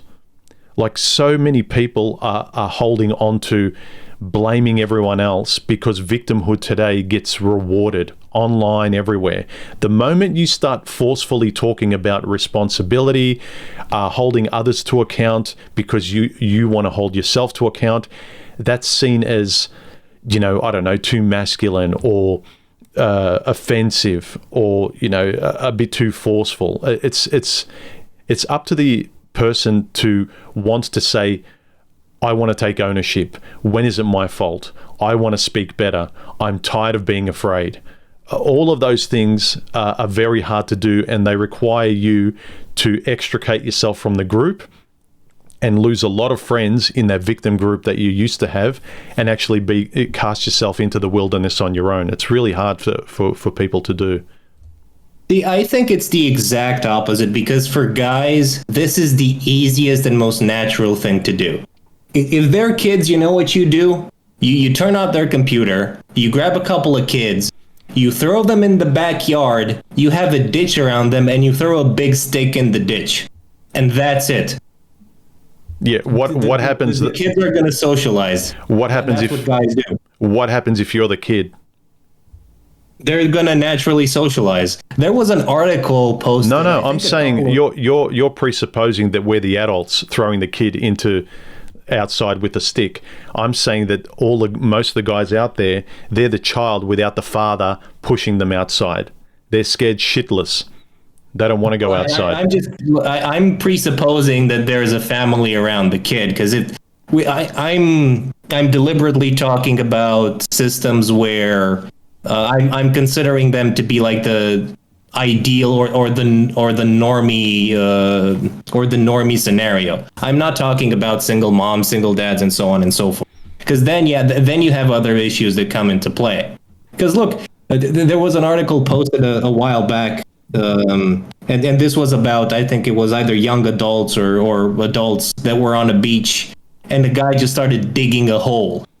And it attracted 40 or 50 other guys, and they all started digging the goddamn hole. Then politics doesn't matter, ideology doesn't matter. You're just naturally going to socialize with everyone that comes and tries to help you dig as big of a hole as you can. And then this is how guys interact.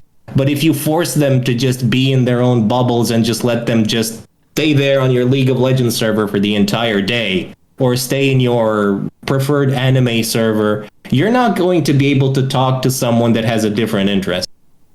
Well, this is what I would consider the tragedy, is that when it comes to like how, if there is anyone who listens to this and wonders, well, how do I get involved in these things? Literal physical proximity. One of the highest predictors for friendship groups and people who are under the age of 18 is, not a joke, how physically close they are to other people in class and school. It is a direct correlation that the people that you spend the most amount of time with, you'll find a way to be friends with them. It's also why it gets harder when we become adults, because we lose a lot of that direct physical interactivity. So just go out, find, there's, especially since the great wave that we can't talk about on YouTube struck, there are so many groups now of, well, there's this interest, or we meet at this place, or we get together for this thing. Just go interact with those people. And embrace the inevitable embarrassment of interacting with other people. That's also another thing that, to Human's point about not having the father to push you out the door, is you also lose out on an adult being able to tell you of like, yeah, no, you're going to do and say extraordinarily embarrassing things. You're probably going to think on them for years to come, but that's part of it. Yeah, dude, even if you're an adult, go at a cooking class. Go and take dance classes. Go like the amount of things that you can do is off the charts. But I think here's one thing that we haven't considered, though. I think what we're considering, or what we're saying, sounds really great as a first mover, but the problem is what happens when you fail. And I think that the issue that a lot of these people are having is that they're scared that when they go to that dance class and they ask for help, they're not going to get any, or people are going to think that they're weird. When they go to the cooking class, people aren't going to help them. I think, and I do think that's a reasonable fear that has to be overcame, but I don't think it's as simple as saying, just go do X. It's like, there actually needs to be some kind of actionable plan involved, and there has to be some actual cultivation of skills, because if you don't have the skills to talk to people and you're an adult, it's going to be harder to learn just based on neuroplasticity, just in principle. But also, people are going to have a lot less patience for you too if you're an adult and you're just weird and you can't hold a conversation. So like we're asking a lot of these people to just go step out and just go do something. I think if anything, they would probably need to talk to each other as lonely people, especially when I see like on Reddit or even on Discord, a whole lonely server of people, and yet they don't talk to each other. It's weird to me that they're not the first movers and they're not giving each other that practice. Because if you just go out and go out into the water, well, there has to be. I think there has to be something. There has to be, like, something kind of has to give here, because even like, well, I don't think it's a terrible idea for people who are lonely to talk to each other. I do think they would relate to each other pretty easily. And I think that would be some good first practice. Here's a quick question. How good do you think I was at surfing the first time that I got onto a surfboard? I don't know. Were you talented? No, pretty shit. I'd never. Yeah, I'd never done it. I'd never done it before. That day is still the most amount of salt water I've ever drank in one sitting, and I never got good. I was okay. Like, I can stand up. I can not wipe out on 10 footers, but anything really big, and I knew that I was going to run the risk of friggin' drowning. And then I would go to. There was a girl I dated at one point in time, and we were going to meetups and competitions, and I was watching people who were doing tricks and standing backwards and on the nose, and I just didn't track with any of the language and culture very well. I wasn't that great, but being there was fun. It was still fun, and there is an element of understanding that you are going to end up in a group or in a position where you are not the smartest or most talented person in the room. And there's just not some sort of skill brush up that you can go through. That experience itself does not serve as the far better alternative. Even if it does mean that you burn one of the potential groups by being awkward, super awkward and socially unbearable to be around, you go, okay, well, all right, I understand now that I can't I can't talk about these things or bring these things up, or maybe just sit and listen instead. It's much easier to be the weird, quiet guy than the guy who, brings his Bionicle collection the first time around and tries to explain the story to everybody. I think the perspective is a bit skewed in the sense that we're asking the wrong question. It's not about if these guys are going to have a hard time, because they are going to have a hard time. Like everybody's going to have a hard time at one point. I think that the question that genuinely needs to be asked is, are you really lonely? Because if you're not lonely enough to the point where you want to take some action, then it's just you just LARPing as being lonely. Yeah, you have a degree of loneliness, but if it's not to the point where, okay, I need to get off of my chair and do something, then it's pretty much something that you're kind of content with, and it's more of a mild annoyance than genuine, than a genuine state of vitriol that I need to get out of this swamp. Yeah, you're kind of like, you're wanting likes. Yeah, is it really suffering, or are you just complaining? Yeah, because suffering today gets a lot of attention, and you get a lot of sort of a dopamine reward. And since you mentioned Reddit, suffer, I think if you're a dude and you suffer, most people don't give a fuck. Like, you kind of have to go find other dudes to complain, and even then, they still might not give a fuck. But I remember back in the day, people don't care. But even back in the day, on what 572 said, I remember when I used to do more writing, writers would still get together once a month and talk about their writing. So even if you do spend a lot of your hobby or your time alone, there's just something very constructive about the face-to-face with other people, and that's completely gone now because it's not just because books are disappearing, but just everything is VR now. And people realize that, feeling grass on your feet, walking barefoot on grass and walk, everyone realizes and knows what the healthy thing to do is. Everyone knows that our lack of socialization now is a big part of the problem. Even our bodies know that the lack of sunlight contributes to sort of like vitamin D deficiencies and things like that. Everyone knows what the right thing to do is, your health, what kind of food you eat. And everyone's looking for different excuses to sort of not do what they know they should do. So again, person needs to get to a point where it hurts enough to where like Khaoru said, like I self-reflect enough and I'm honest enough to say, I'm lonely. I want to do something about this. I don't want to wake up again and hamster wheel another bullshit excuse with my 50 VR mates on this server or on this channel about, and feel like a momentary little buzz, and I can ignore the world and ignore their reality. But as soon as I switch it off, I'm on my own and I feel exactly the same, and it's getting worse and worse. You need to get to the point where you want to make your life better. And until you get to that point, I think people are just going to make excuse after excuse after excuse. And I've been in a couple of incel servers where that exact thing happened, because a lot of them tend to be bubbles where they quote unquote jerk each other off, and it's everything is bad, whatever, lookism, so on and so forth. You know the drill if you've been in any of these places. And some of these dudes legitimately wanted to get their life in order. And each time something good happened for them, everybody in the room was trying to drag them down, like the crabs in the bucket sort of scenario. And some of them got fit, some of them got girlfriends. They weren't anything special, but you know what? The dude had a girlfriend, and they just simply got kicked out of the entire group, and people that they assumed that they were their friends stopped talking to them.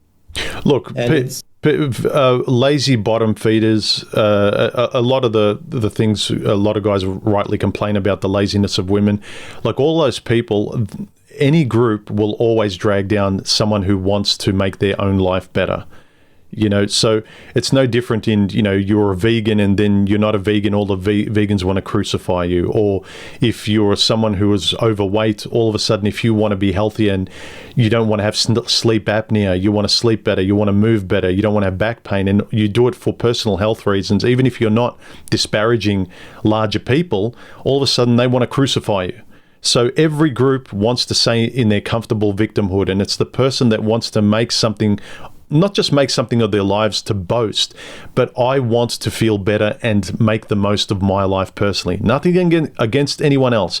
Do what you want to do, but don't shame me because there's something in you that's annoyed. You know, why are you annoyed at me if I'm not actually doing anything to you? Oh, and that's why all of it rings so hollow when you've actually arrived at the point of desperation of like this must change, right? And like you made a great point of it doesn't really matter. It doesn't even have to just be bottom feeders. I mean, when I wanted to turn my own life around, it became very apparent to me who I was going to be able to keep in my friend circle, and it was pretty much no one. And that. And it had to become more important to me to lose those people and still get my own life in order, right? Which a lot of people, a lot of guys in particular, they just aren't at that level. They're comfortably numb where they are. They don't have that sort of glaring sun searing your skin in the middle of Death Valley sort of exposure that you are going to experience, at least in some small portion, when you try to step out of those comfort zones. It's going to be dialed up to 11 because you've numbed yourself. So now you're coming down. You have to come down off of all the medications, off of all the self-medicating that you've done. That all has to go away, and now you have to face yourself, and not only face yourself, but face yourself for the first time in who knows how long, without any of these crutches to back you up. And that's the point of, like, when you stare down your shadow in that moment, that figure of you is extraordinarily stronger, and it's utterly terrifying to do it. And I get that, but it must be done. It's kind of funny. I was thinking about what we were talking about earlier when Khaoru mentioned about a lot of the guys proudly acknowledging Marcus Aurelius and Seneca. The moment anyone in the group wants to say, okay, I as an individual, I want to become a Marcus Aurelius and Seneca, everyone else castigates them and pulls them down. It's really stupid. Yeah. It's like, wasn't this what we were all talking about? Like, we're all patting ourselves on the back and saying, yes, men like us in the past did this and that. I'm actually going to be a guy who does something. It's like, oh, you arsehole, you loser, you betrayed us. You'll never get there. You also made a great point earlier when it comes to quote-unquote men's loneliness. If you're in a room daily with 20, 50 people talking on a Discord server about whatever, how lonely are you really? Right. Because it's still a form of social interaction. It may not be face-to-face, you may not be getting the full experience, but you're talking for 5, 6, 7 hours a day in some cases on a Discord server, and you're posting daily, and you talk to everyone daily. You're not that lonely. No, but there's a difference. You're not lonely, but you know you're alone. Yeah, but I also think there's different kinds of there's a loneliness of company, I call it. It's not really like a correct term, where you can talk to people but you can't relate to them. So even though you're around people, let's say you have a group of people that like to do drugs and party. I mean, you hang out with them, you've been friends since high school, but like you don't really relate. You're just kind of there. Versus the literal loneliness of there's no one around. You can't hang out with people, even if you called them on the phone and tried to link up with them. So I do think there's that aspect you have to consider as well. Well, yeah, the real life loneliness, the flesh and blood loneliness. If I fell over now, there is no one here to help me. I would die alone. That kind of reaching into biology loneliness. There'd be YouTube tributes for you, right? That works. And that sounds pretty peaceful to me. I don't know about you guys, but that seems pretty chill, actually. But yeah, I think when someone, again, people don't like the unknown, and as soon as someone does something wildly different from the group, it's very easy for the hive mind to recoil because this person is going off script, and so we don't like it, we don't understand it, we wouldn't know how to do it. It's a natural reaction, but it's kind of a shame, like I said, because if the whole group is talking one way, like you're talking in terms of Marcus Aurelius, or all these men you can point to and say, look at these individuals, what they created out of nothing. They were pioneers. And the moment you start to become your own pioneer, they want to say, no, that's a bad thing to do. Well, I realize that the other effect that makes it even worse is that if let's say you're genuinely lonely or attempting to dress that sense of loneliness in company, and you have succeeded, or you hear in the way that everyone in the group is talking that there are characteristics of you or things that you have done or things that you've known or seen that are totally unwelcome in the group, that's going to contribute to your sense of loneliness there, because you're not going to discuss those things. So, and you'll know forever that every time you go and interact with that group, that there are things about you that they don't know, and if they did, you'd be outside. Mm-hmm. That's a good point. Yeah, you can hide a lot of who you are. This is the thing. I think people are just getting used to it online. They're getting used to the mode of avatars, and they go to on a date, putting on an avatar as well. Right. I'm more interested in what are you hiding 572? What do you want to tell us? It's confession hour time. Yeah, don't worry that it's being recorded. No, it's just going out onto the internet forever. He's a brony. He went to all the conventions. You know what I can do? Like of Twilight Sparkle. Well, you can just start a sentence with, well, let me tell you, and then I'll just bleep the next 50 minutes. And then at the end of it, we can all pretend to go, oh my God. I think he has a propensity for big cats more than bronies, but it does. Fuck you, man. A huge fan of Thundercats. That's what he wants to tell him. Yeah, we'll go with that. Yeah. fun Thundercats. Oh! No, but I mean, for Human's example, right? If it turns out that you've actually been successful at something, you have some multi-million-dollar personal job that you have, and you're in a room full of people who make it clear that they will eject someone that has seen genuine success because they cannot stand in the light of that person. If you're there because you're looking for friends, and you've been kind of you're ill socialized, all you've done is this job that's just gotten you money, and you have the success, but it's that total focus, right? And now you're trying to experience a little more in the way of just life, enjoying company, getting along, getting to know other people. And okay, if I say this, even if I like these people, even if I'm friends with these people, they're going to turn on me. It's really no wonder that. And this is why I think it's a terrible idea for some of these guys to sit there and talk to each other, because it's just going to turn into a negative feedback loop of, I still have to hide. There still needs to be that avatar, and that is going to project forward into all of their other interactions as well, like Human said. No, I get you. That makes sense. Yeah, the kind of lack of personal courage, not in a sense not like the bravado sense, like the heroic courage that they talk about in terms of Zeus or Marcus Aurelius, like all these kind of large examples, but just kind of the personal courage to do what you want and speak the way you want to speak and take those small steps to make your life better. Like if all guys do is sit around agreeing on what no is, like this is bad, that's bad, women are bad, this is bad, and then it's very easy to live your life by no, because no doesn't require any action.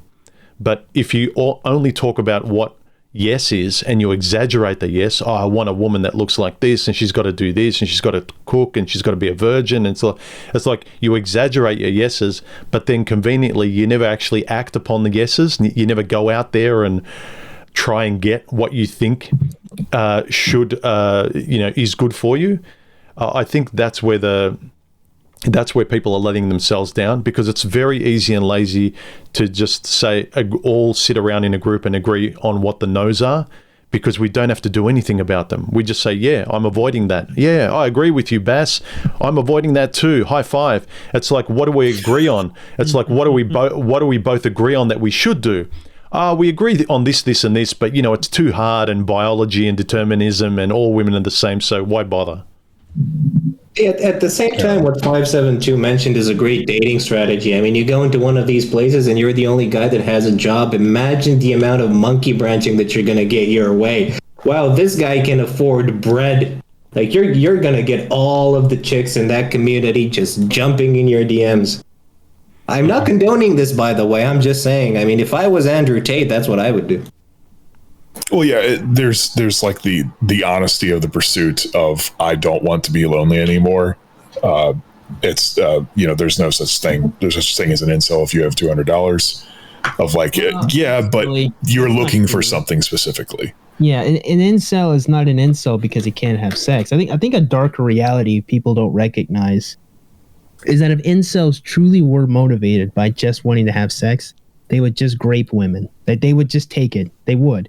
Like, what would compel them to stop if not the force from the state? Like, what's going to stop them if that's all they desire? They could just go buy a gun then and just go force women, just go out in the streets. That clearly cannot be what these young men want. Right. That's the point that I'm making, is it cannot be just a specific thing. No, I know, man. I get passionate about it because I can't stand when people say that. But it's also the same as like the average guy would there'd be just the mass of us going to brothels and prostitutes, and guys just don't do that. Yeah, that's true. Right. Yeah, and again, to echo Khaoru, I'm not saying that you should either, but it is important that if you're trying to solve these problems, it is important to understand the stakes that you're playing with and the significance that you're looking for. And because if you just sit there, if you just sit there and repeat the no's and then talk about the yeses and then don't do anything with either, okay, that's fine, but you don't actually know the mechanism by which does that yes stand up under a test? Is it really that important? Is this specific thing so important that you're willing to discard other things? And there's such an immense sense of dishonesty around those things. And then there's the incongruence of, we want quality women, but at the same time, guys, you know what? These women ain't anything, and you should go out and pump and dump. And you know what? They can't pair bond because of how much they've been pump and dump, but you should go out and make it even worse. That's what you should do. You should go out and pump and dump more and make them even worse and make them even less likely to pair bond. That's what you should do, because that's what a real man does. Yeah, but Khaoru, see, that confirms how smart we all are, because we're confirming what we know to be true. He's a witch, burn him. We have become the very thing that got us here in the first place, huh? That's what I find the worst. I think that's the worst idea that the quote-unquote manosphere ever had, is like, we want quality women, but we want them to act like they had a body count of at least 20. But at the same time, we don't like a big body count. It's this entire conglomeration of antitheses over and over and over again. And I don't know why anybody isn't. They're not really pointing it out. It's you want two things that don't match. You're not going to put a square through a. Well, I mean, if you've seen the video of the everything goes in the square hole, then I guess it all fits. But generally, you can't fit a. You can't fit a big triangle for a small hole, and this is like what they're all trying to do. Well, the hypocrisy is that they don't want that. I mean, most of the guys who say that they want, this good, clean housewife, she's going to have very strong opinions about how to actually run the house. And if those come into conflict with yours, and your view of any sort of conflict is she's wrong, toss her out the window. Okay, you can say that you want all these things, all that you want, but by mechanism, if you actually understand them, no, you don't. You can say that you do all you want, but you really don't. No, but they don't want it fundamentally because it's not what they're picking.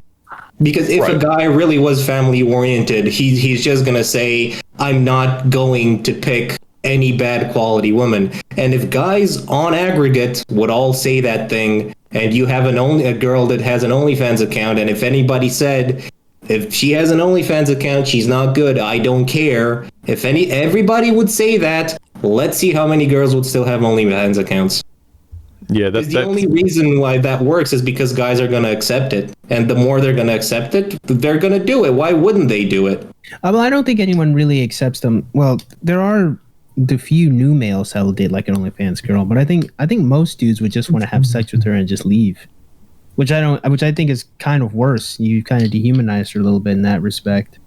Yeah, but it's still a level of validation that you give to her. Yeah. But I think one thing we miss is that, like, for as much as it might be validating for a woman to get a bunch of sexual attention, it still leaves them hollow. Like, they're never fulfilled.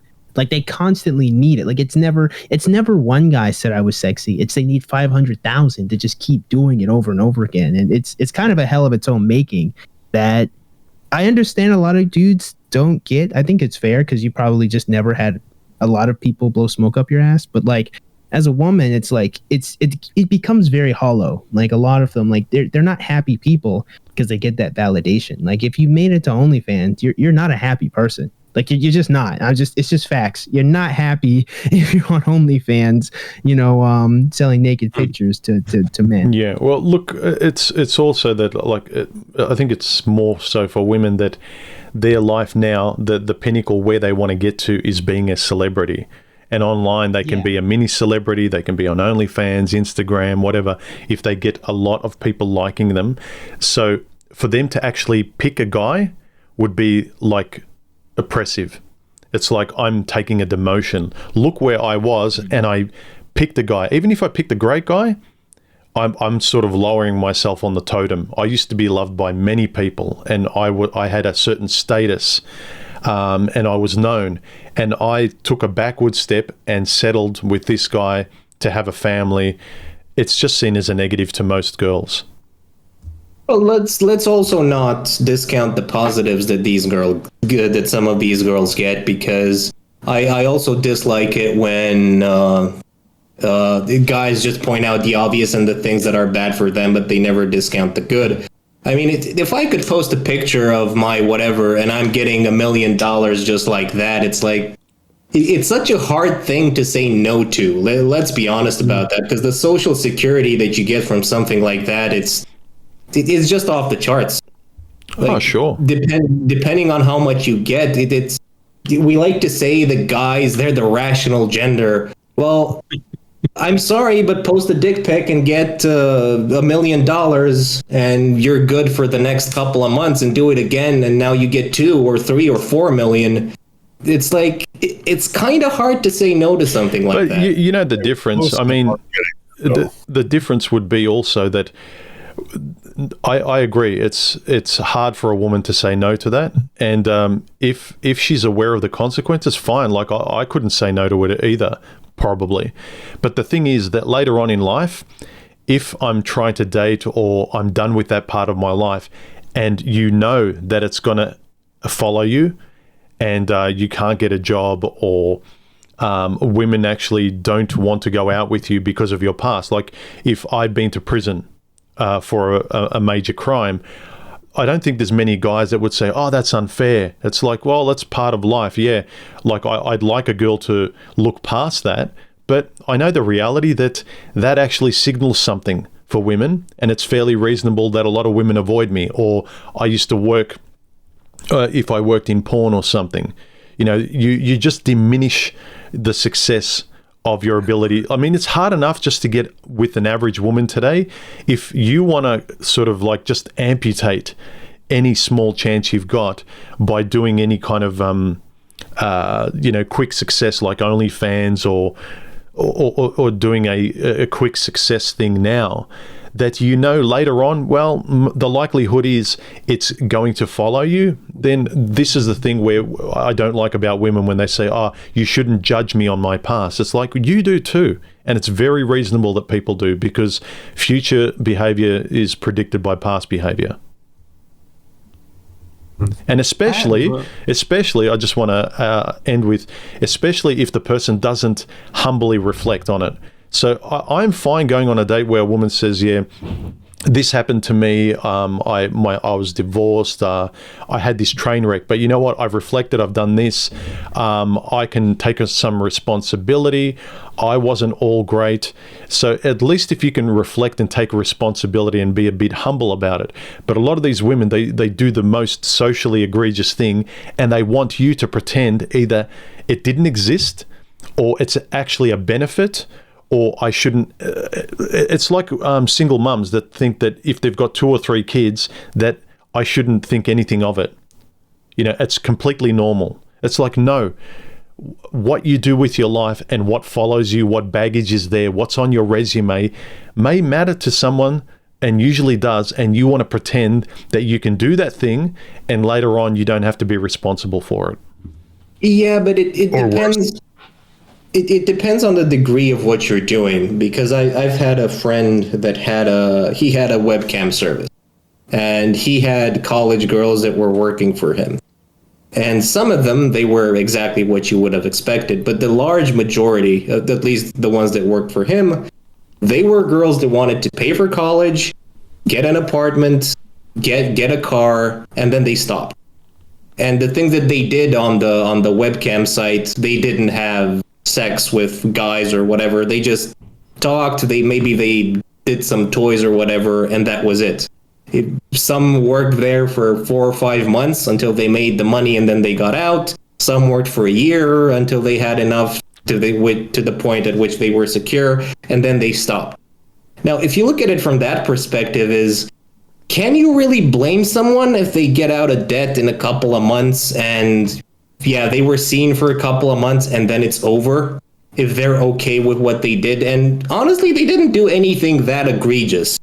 If guys are willing to throw money, that you're in your house, you're in your home, in your underwear, showing yourself online, isn't really that bad of a thing. Yeah, but Khaoru, here's the difference. I agree. If you're a chick that owns up to it, and on the first date, or you're getting serious, and you say, oh, by the way, I want to tell you, I did this in the past in case it has any, you have any moral qualms about it. That's fine. But I have a problem where they want to hide it. They know they avoid it. They know it's a topic they're avoiding because they know how it's looked upon. So you can't eat your cake and have it too. So when they hide it, and then later on, and then the guy left me because I confessed, I was just being honest. Yeah, when did you confess? When you got serious, and then you expected him still to stay with you? Well, no. If you said it at the start and then he still did when you laid all your cards out on the table, fine. Yeah, because I'm making the distinction between it being a rational decision and it's, okay, something that I'm doing for a short period. I'm not going to destroy myself or do all of these. I'm not going to have 2, 3, 4 trains run on me and then act like nothing happened. And for a girl that, I did all of this nasty stuff and now I'm trying to hide it because I found a good quality guy that I want to keep in my life. But I think Mr. White wanted to say something. Yeah, well, first of all, it's the band Korn, and you want to go back and beep yourself, human. It's Korn, not the P word. Very bad. Really? I didn't think it was that bad. Korn, yes, it's bad. Korn. It's the band Korn.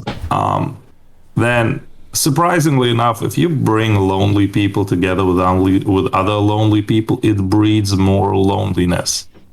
It's weird how it works. I don't really understand how, but it does. And if you want quotations, you have to look it up yourself. I'm not your librarian. And then a lot, like most of what was discussed today was sounding to me like terminally online people. They're always online, males or females, it doesn't matter. Because if I look around, I work with people who are 17 to 50. And those who are not online 24/7, they actually have a life. They don't give a shit about anything what was said today. They don't care about Mark Aurel or anything of the other stuff. They have girlfriends, they have friends, they go out, and the best thing to do, like for the one guy who is lonely, I know, because he is like online 24/7. He has watch parties with people he never met and playing video games with those people. The best thing for him to do was actually to would be actually to go with a 17-year-old that's working in the same office, because that guy has like a private life and meets a lot of people, and that's what the other guy should do. He's like 24, but he doesn't, and he pays for it. So that's the thing. If you're online 24/7 and your girls are online 24/7. Well, like with everything, it's selection bias. I mean, these are the people that you're encountering when you have a channel of this type of content. Like, one of the most laughable things out there, which I find about the manosphere, is that they talk like they're chads, and they're going to tell you what you need to do. And each time I hear them talk about this, I look at the video and I'm like, mate, Chad isn't making YouTube videos. Well, while you're here talking about whatever goddamn concept you're talking about, Chad is out there and he's doing something completely different, and then somebody's probably moaning in the room that he's in. Like, let's not pretend that the people that are making this content, they're actual quote-unquote Chads. Like, you look at Fresh and Fit and you can tell, nah, mate. No, you're not even remotely in that category. We know where they came from, dude. You can pretty much, you can smell it on them. They got pretty rejected growing up. Yeah, and it's the same with a lot of guys. Like, you do have, on rare occasions, right? You do have the guy that's out of the mold, so to speak, because there's this one dude that used to be a porn actor, and he's also making quote unquote male content. And yeah, that guy, you can tell that he's not cut from the same cloth. But on average, I think it was CBP that posted an image in one of his videos about some of the manosphere creators. And you don't need to know anything about the guys. Just looking at the picture with a very cursory look, it's like, I can tell why you guys had problems. And you can be intelligent, you can be very nice guys, you can be anything under the fucking sun. If I can tell with just a subtle glance what your problem is, then it's like, okay. Just sit down, you're not a Chad, you're below average, just, okay, you're gonna have problems regardless. How much of it goes back to being terminally online all the time and having around the same people, having the same opinions, having the same stories, repeating it over and over and over again. That's point one. Point two, the YouTube guys, like this, what's his name again? The boy that got banned from everywhere. Tate, the Tate guy. Oh, Andrew Tate. Yeah, he's basically running his mouth. Now, do I blame him for running his mouth? No. What he did, what a lot of people do, they throw shit at the wall called internet, see what sticks, and then repeat it. He is making, or he was, before they ban-hammered him everywhere, was making quite a lot of money. So why would he stop doing that, and stop making that money online? Why not? And that's the other thing. Like, a lot of the MGTOW creators got very early on stuck into that. This gives me views. This gives me clicks, so I go with that. I have my black pill videos until it falls out of favor.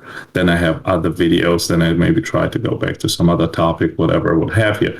Then you have people like this Koji black pill guy who stopped doing anything of that sort altogether and just decided to fucking leave, and to your selection bias. When it depends on who I hang around with, and going through back in my life, who I hung around with, if it were lonely people, we weren't doing shit. If I hung around with the right people, I was out there. So again, you want to get out there, you have to get out there. You have to meet someone who has friends. A colleague or someone who is in a lot of social circles, a lot of clubs, you can go out with them, then you're going to meet a lot of new people. And the people you meet, you don't have to like them. I didn't like a lot of people I met. I don't have a lot of contact with a lot of people I met because, for example, one guy took a little bit too much cocaine for my personal... I think that word's going to have to be bleeped too, I'm sorry. I think there's so many words here. Yeah, for my personal taste, but that's just one example. But I also met a lot of other really nice people, and then the invitations started coming in. The underlying thing is, like, if you're online complaining about a certain topic or a subject or area of life, and the only thing you do is avoid it, but you're constantly complaining, that says a lot. Like, you should be fixing it, fine-tuning the dials, doing something about it if it's constantly something you complain about. Because if it's truly something you don't care about, you're not going to be that animated making YouTube videos. Like, I freely put up my hand, like, I've always wanted a long-term relationship. And all these guys saying, LOL human, why don't you just have nothing to do with women? You're still talking about women. Yeah, because I know what I want and where I enjoy my life. So many of these guys, they'll listen to creators and they think that their personality is somehow interwoven with these people. No, these people are individuals working out their own stuff. So for me, it's like, if you've got a problem, if you're constantly grated about an area in your life and you're not chipping away at it in real life, like if you're lonely and you're not trying to do something about your loneliness, but you're just complaining about it in a virtual chamber of people that are also complaining about being lonely, and no one's doing anything about their loneliness, then it's just going to continue and you're going to get worse and worse and worse. Your problem's not going to be fixed. I have a question. Mr. White, are you calling the manosphere content creators the equivalent of OnlyFans thoughts just on YouTube? Yeah, kinda. Grifters, most of them. I agree with that. It's the same thing. It's understanding where the money is, and why, and accordingly, in your same argument, why say no to it? If you can put up some video of just I am Chad McThunder Schlong Macho Man, and this is why you should listen to me and buy my soap and show up at my conference, and people actually buy your soap, show up at your conference and throw money at you, yeah, why wouldn't you? Why wouldn't you pursue the financial security, especially if you're being willing to be pragmatic about it? So there is that sort of that toxic sweet lore on that side of things as well. Hey man, look, I just don't want to sell sex dolls, okay? Well, I suppose in terms of, like, we're talking about the real life interaction with people. If you're online and then you also have courses that people physically turn up to, you're being validated in real life face to face. So it's even more legitimate in your eyes if people are turning up to your seminars and your PUA courses, because in your eyes, you're not like these other losers that just have YouTube channels that talk about PUA. You actually have real flesh and blood people coming to your conferences and you're selling soap or whatever. And so it's actually connecting to your real life much more. So in your eyes, you're doing the real thing. You're not just kind of online in a sad virtual space. You're actually interacting in real life with people. Yeah, human, but at the same time, there's something that needs to be stated. Some of those guys really, really need the soap. Well, and to the point about being terminally online, I think that certainly is an issue here of just tactile, haptic feedback for your actions and behavior. There's just no replacement for it. But I also noticed that a lot of these guys, they still live out terminally online lives, even when they take it to the physical world. It's still that sort of an engineer attempting to understand an artist. They know what paint is made of. They know what the canvas is made of. They know what all of these things, all their constituent parts and how they work and how to do it. And not a single one of them, they'll touch all this stuff and they will never actually dip the brush into paint and put it onto the canvas. They'll put their hands all over all of it, but they'll never actually do that. And I think that still brings us back to the point of that paralysis, that fear of failure, rejection, whatever you want to call it. And the only way to get around that is to actually do the thing and just get ready for other people to laugh at you. See, now you're talking about the people that drop the soap. Yeah. We need to live life with more intention. That's the difference I see between the older and younger generations. When we said we were going to do something like, I'm going to go find me a girlfriend, we did it with intent. We actually decided this is what we're going to do, and we started going out and meeting people. And I think that's what's lacking is they like to talk about things, but there's real no action behind it, no intention to actually do it. Yeah, but everyone acts online now, Rocket. That's the difficult thing. We all knew that you had to go up. If you wanted a girlfriend, you had to go up to them. Now, if you want a girlfriend, everyone goes onto an app. You don't really go up to them. So going up to a woman is kind of old-fashioned, and a lot of girls probably look at you sideways if you approach them like, oh, this is odd, cold approaching somebody. Like, don't we vet each other through like a formalized like a resume system on a dating app? So yeah, environment's changed a lot. Involved in that. Look at the risk involved in that. Like, how easy is it to just ignore someone on Tinder? Well, when I go up to somebody, it's usually more in my age group, so they're more used to it. So I have very little to contribute to this conversation. I find it so odd. I'm like, well, why don't they do this? Well, why don't they do that? And I don't understand why the younger guys, why they're so fearful of everything. Yeah, it's kind of everyone's just, I think most of life now is talking and being entertained, being passive. Whereas I think generations that either grew up before the internet and social media, especially, I think social media was the big sort of turning point where there would actually be no enjoyment of life, very little, unless you actually did something. I don't think very many people today want to become filmmakers, writers, musicians, and so forth. They don't want to touch anything to create anything. They want to be entertained. So they don't want to do the work of doing anything themselves, even though it's going to give them a lot of satisfaction, joy, self-confidence.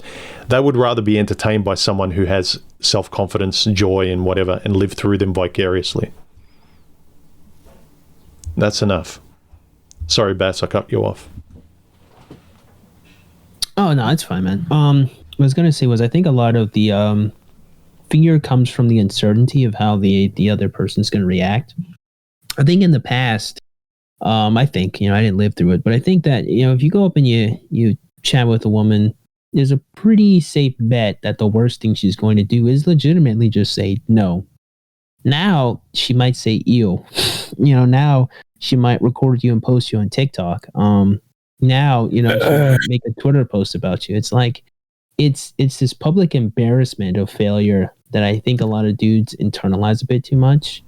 I think they're exaggerating the consequences. That's not going to really happen. Yeah, exactly. And that's what I would say to them.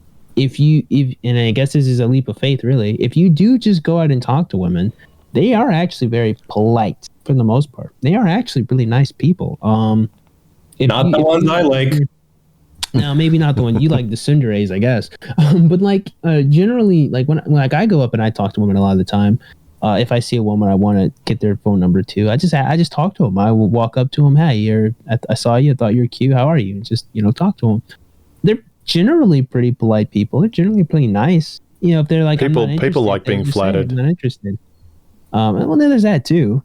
But for the most part, it's not you. It's not how you're gross. Maybe I'm just not that unattractive to get those reactions. I am 6'1", but for the most part, I think that if you have to get past that first barrier of it can be worse than no, but most of the time it's probably not going to be. I think that a lot of dudes are scared of social consequences. Sorry. Can you repeat that again, 572? Yeah, I didn't hear what you said. Oh, I just said to your point of if she's not wielding a selfie stick, then the she's going to do anything but be fairly considerate towards you that's basically 100%. I think also until you start trying to do something different, you know, say you complain or you decide to use an analogy, to do something about your health, say, and for the first time, like, you just put on your sneakers and you go for a 15-minute walk.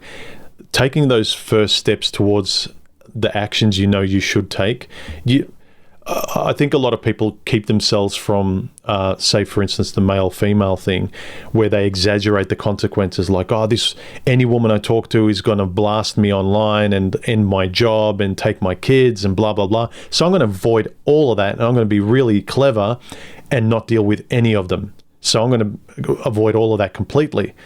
Whereas the sane thing to do is take one step forward towards just talking to people socially.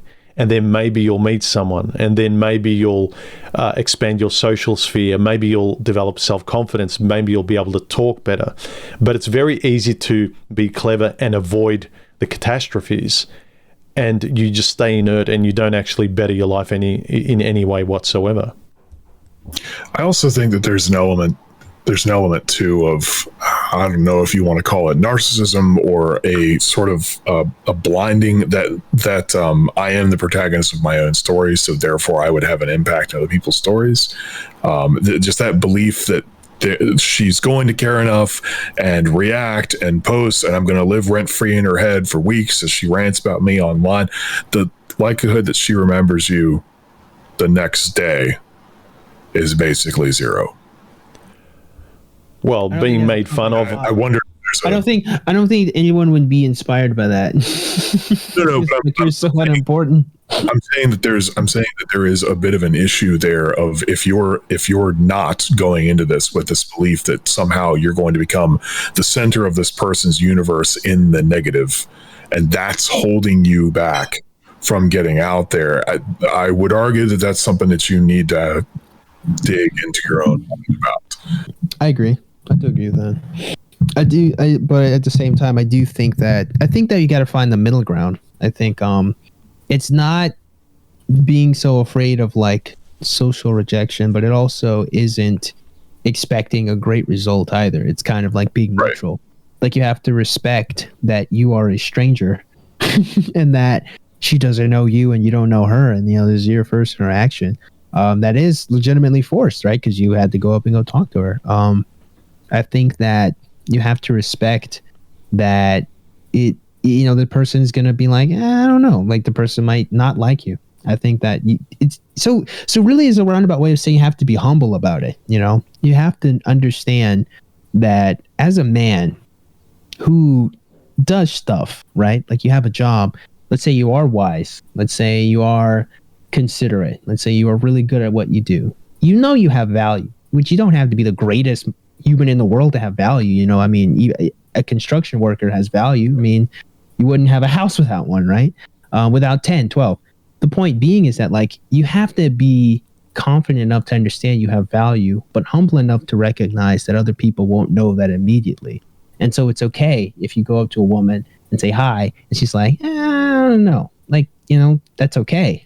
There's that relaxedness that has to kind of come with, like, approaching people and talking to them, but that you have to get from doing it a lot and failing a lot, and I think that a lot of people, they either fail so much they don't want to try, or they're so scared to even start.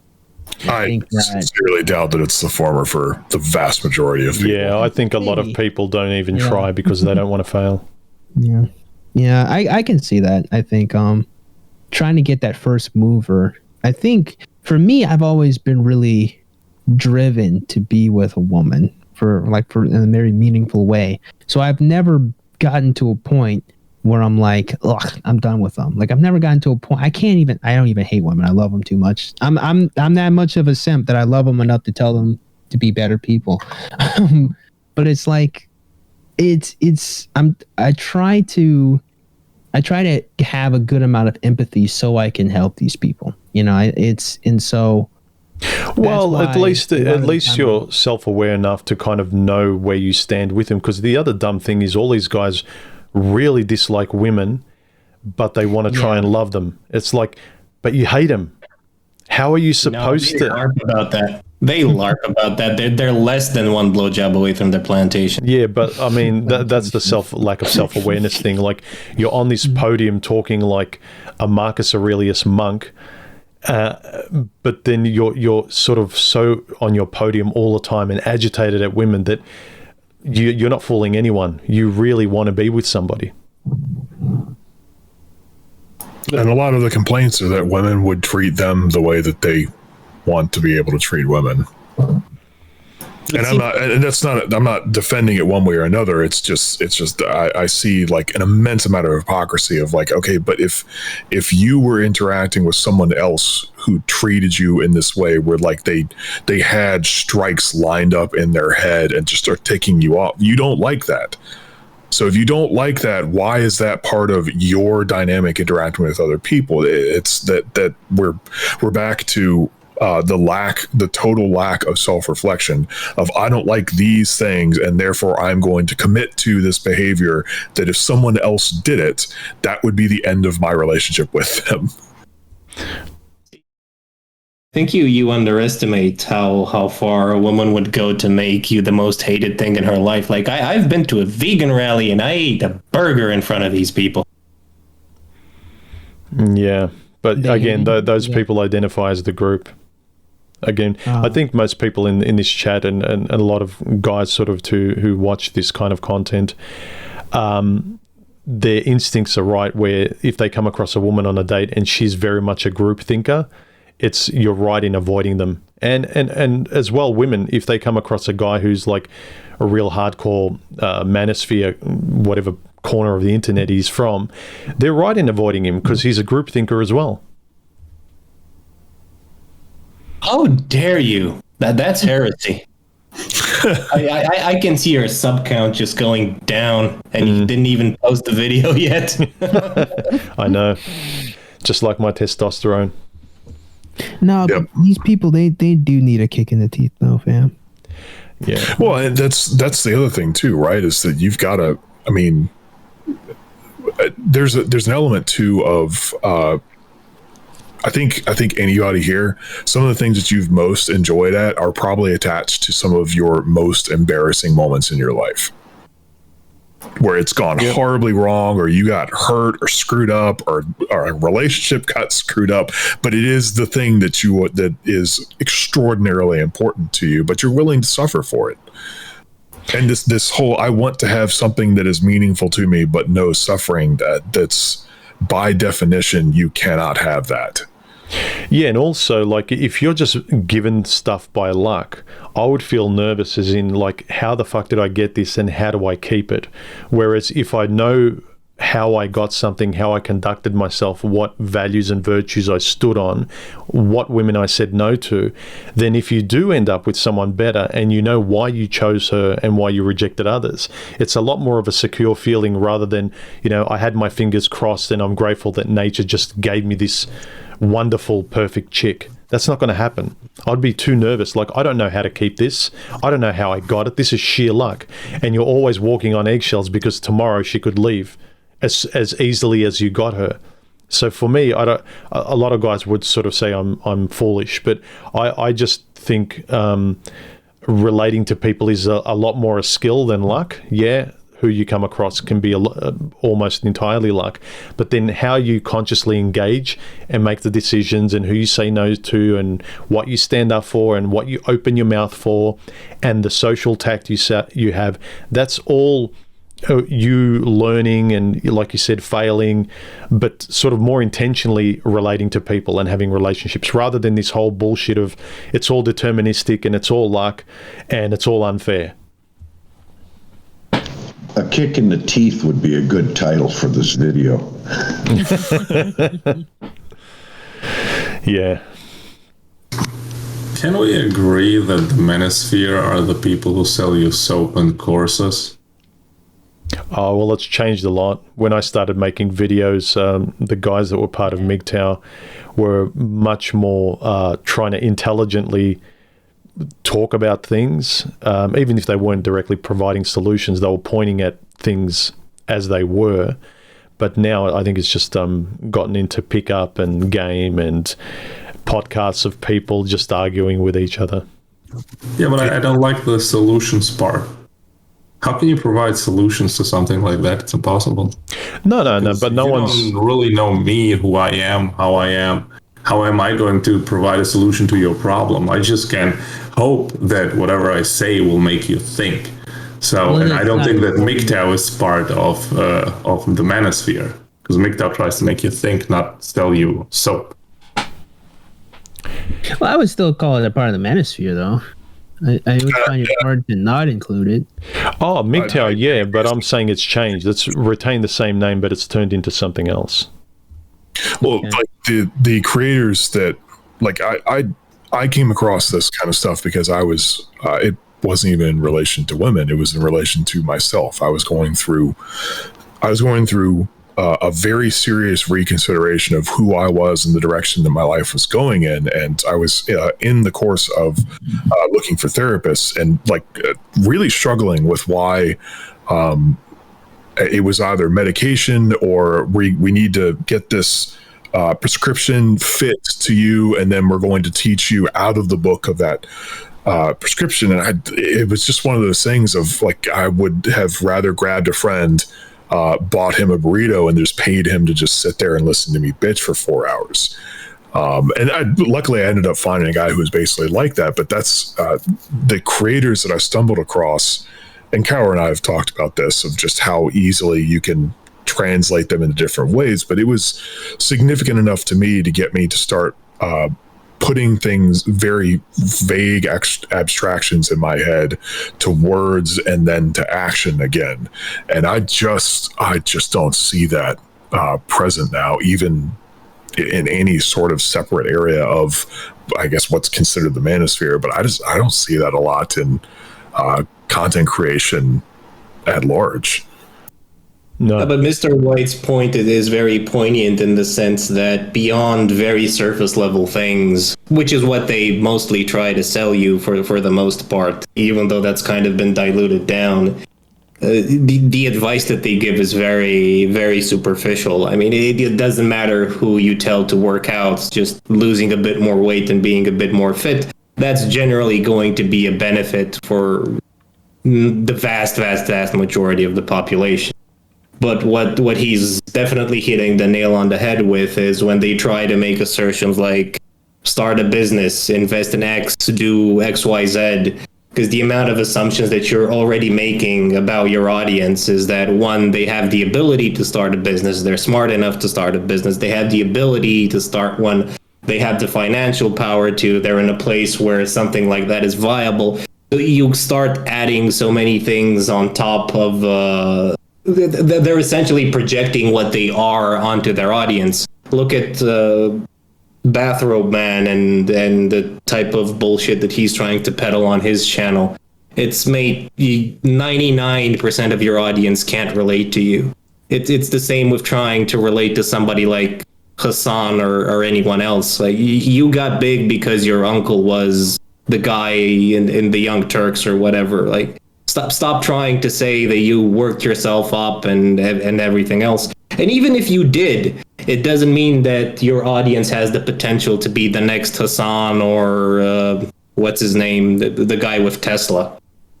Yeah, for me, in terms of like solutions, I don't mean sort of the cookie cutter ones that these grifters are trying to sell you.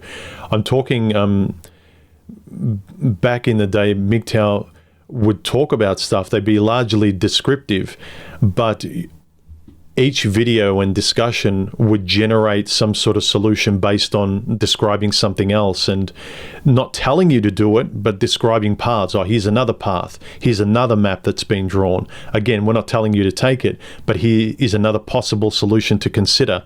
We're not saying, the 3 things that will definitely change your life for the better. Number 1. It's nothing like that. But you can't just sort of point, again, go back to sort of what everyone's doing now, which is this is wrong, that's wrong, this is wrong, and I'm not doing anything. Like, I think some sort of discussion on not necessarily solutions, but what's a healthier way to be or talk or think or move towards, I think that's a better thing to do rather than just no, you're an idiot. Yeah, because look at somebody like there was this guy on Monday's server a long time ago, and the guy was literally living in the middle of a forest. Like, it doesn't matter if you tell that guy to socialize more. His closest neighbor is 100 miles away. It's not going to work. Even if he... an internet connection. Yeah, I know. He had some form of satellite or whatever. It was a very bad connection. But at the same time, it's like anything you tell that guy, it's not going to matter. The only thing that he can do is just pack your stuff and move out of there and move to a different area. That's the only thing that you can tell the guy. And it's the only viable type of quote unquote advice that you can probably give him that's gonna help him in some way. But if you tell a guy to, I don't know, work out more, and then it turns out that he has no legs, well, good advice, man. He's definitely gonna start hitting that treadmill. Well, again, self-will, like it reminds me of a story. I can't remember who it was that I saw on YouTube. There was this guy, he set records in wrestling, and the guy has no arms and legs. He was born with a condition where he had no arms and legs. And he's set world records in wrestling, not for disabled, but able-bodied people. He's set them in wrestling. And you kind of think, well, some people have will and some people don't. Yeah, and also that guy's the exception. Like, how many guys are going to be like that? Sure, but then you've got guys that have every opportunity to do something, and you basically have to carry everyone on your shoulders. It's kind of like, I've got enough things in my life. You don't have to set the records, but just show up for the meat. Yeah, like, man, like so much of your life is just do the best with what you have.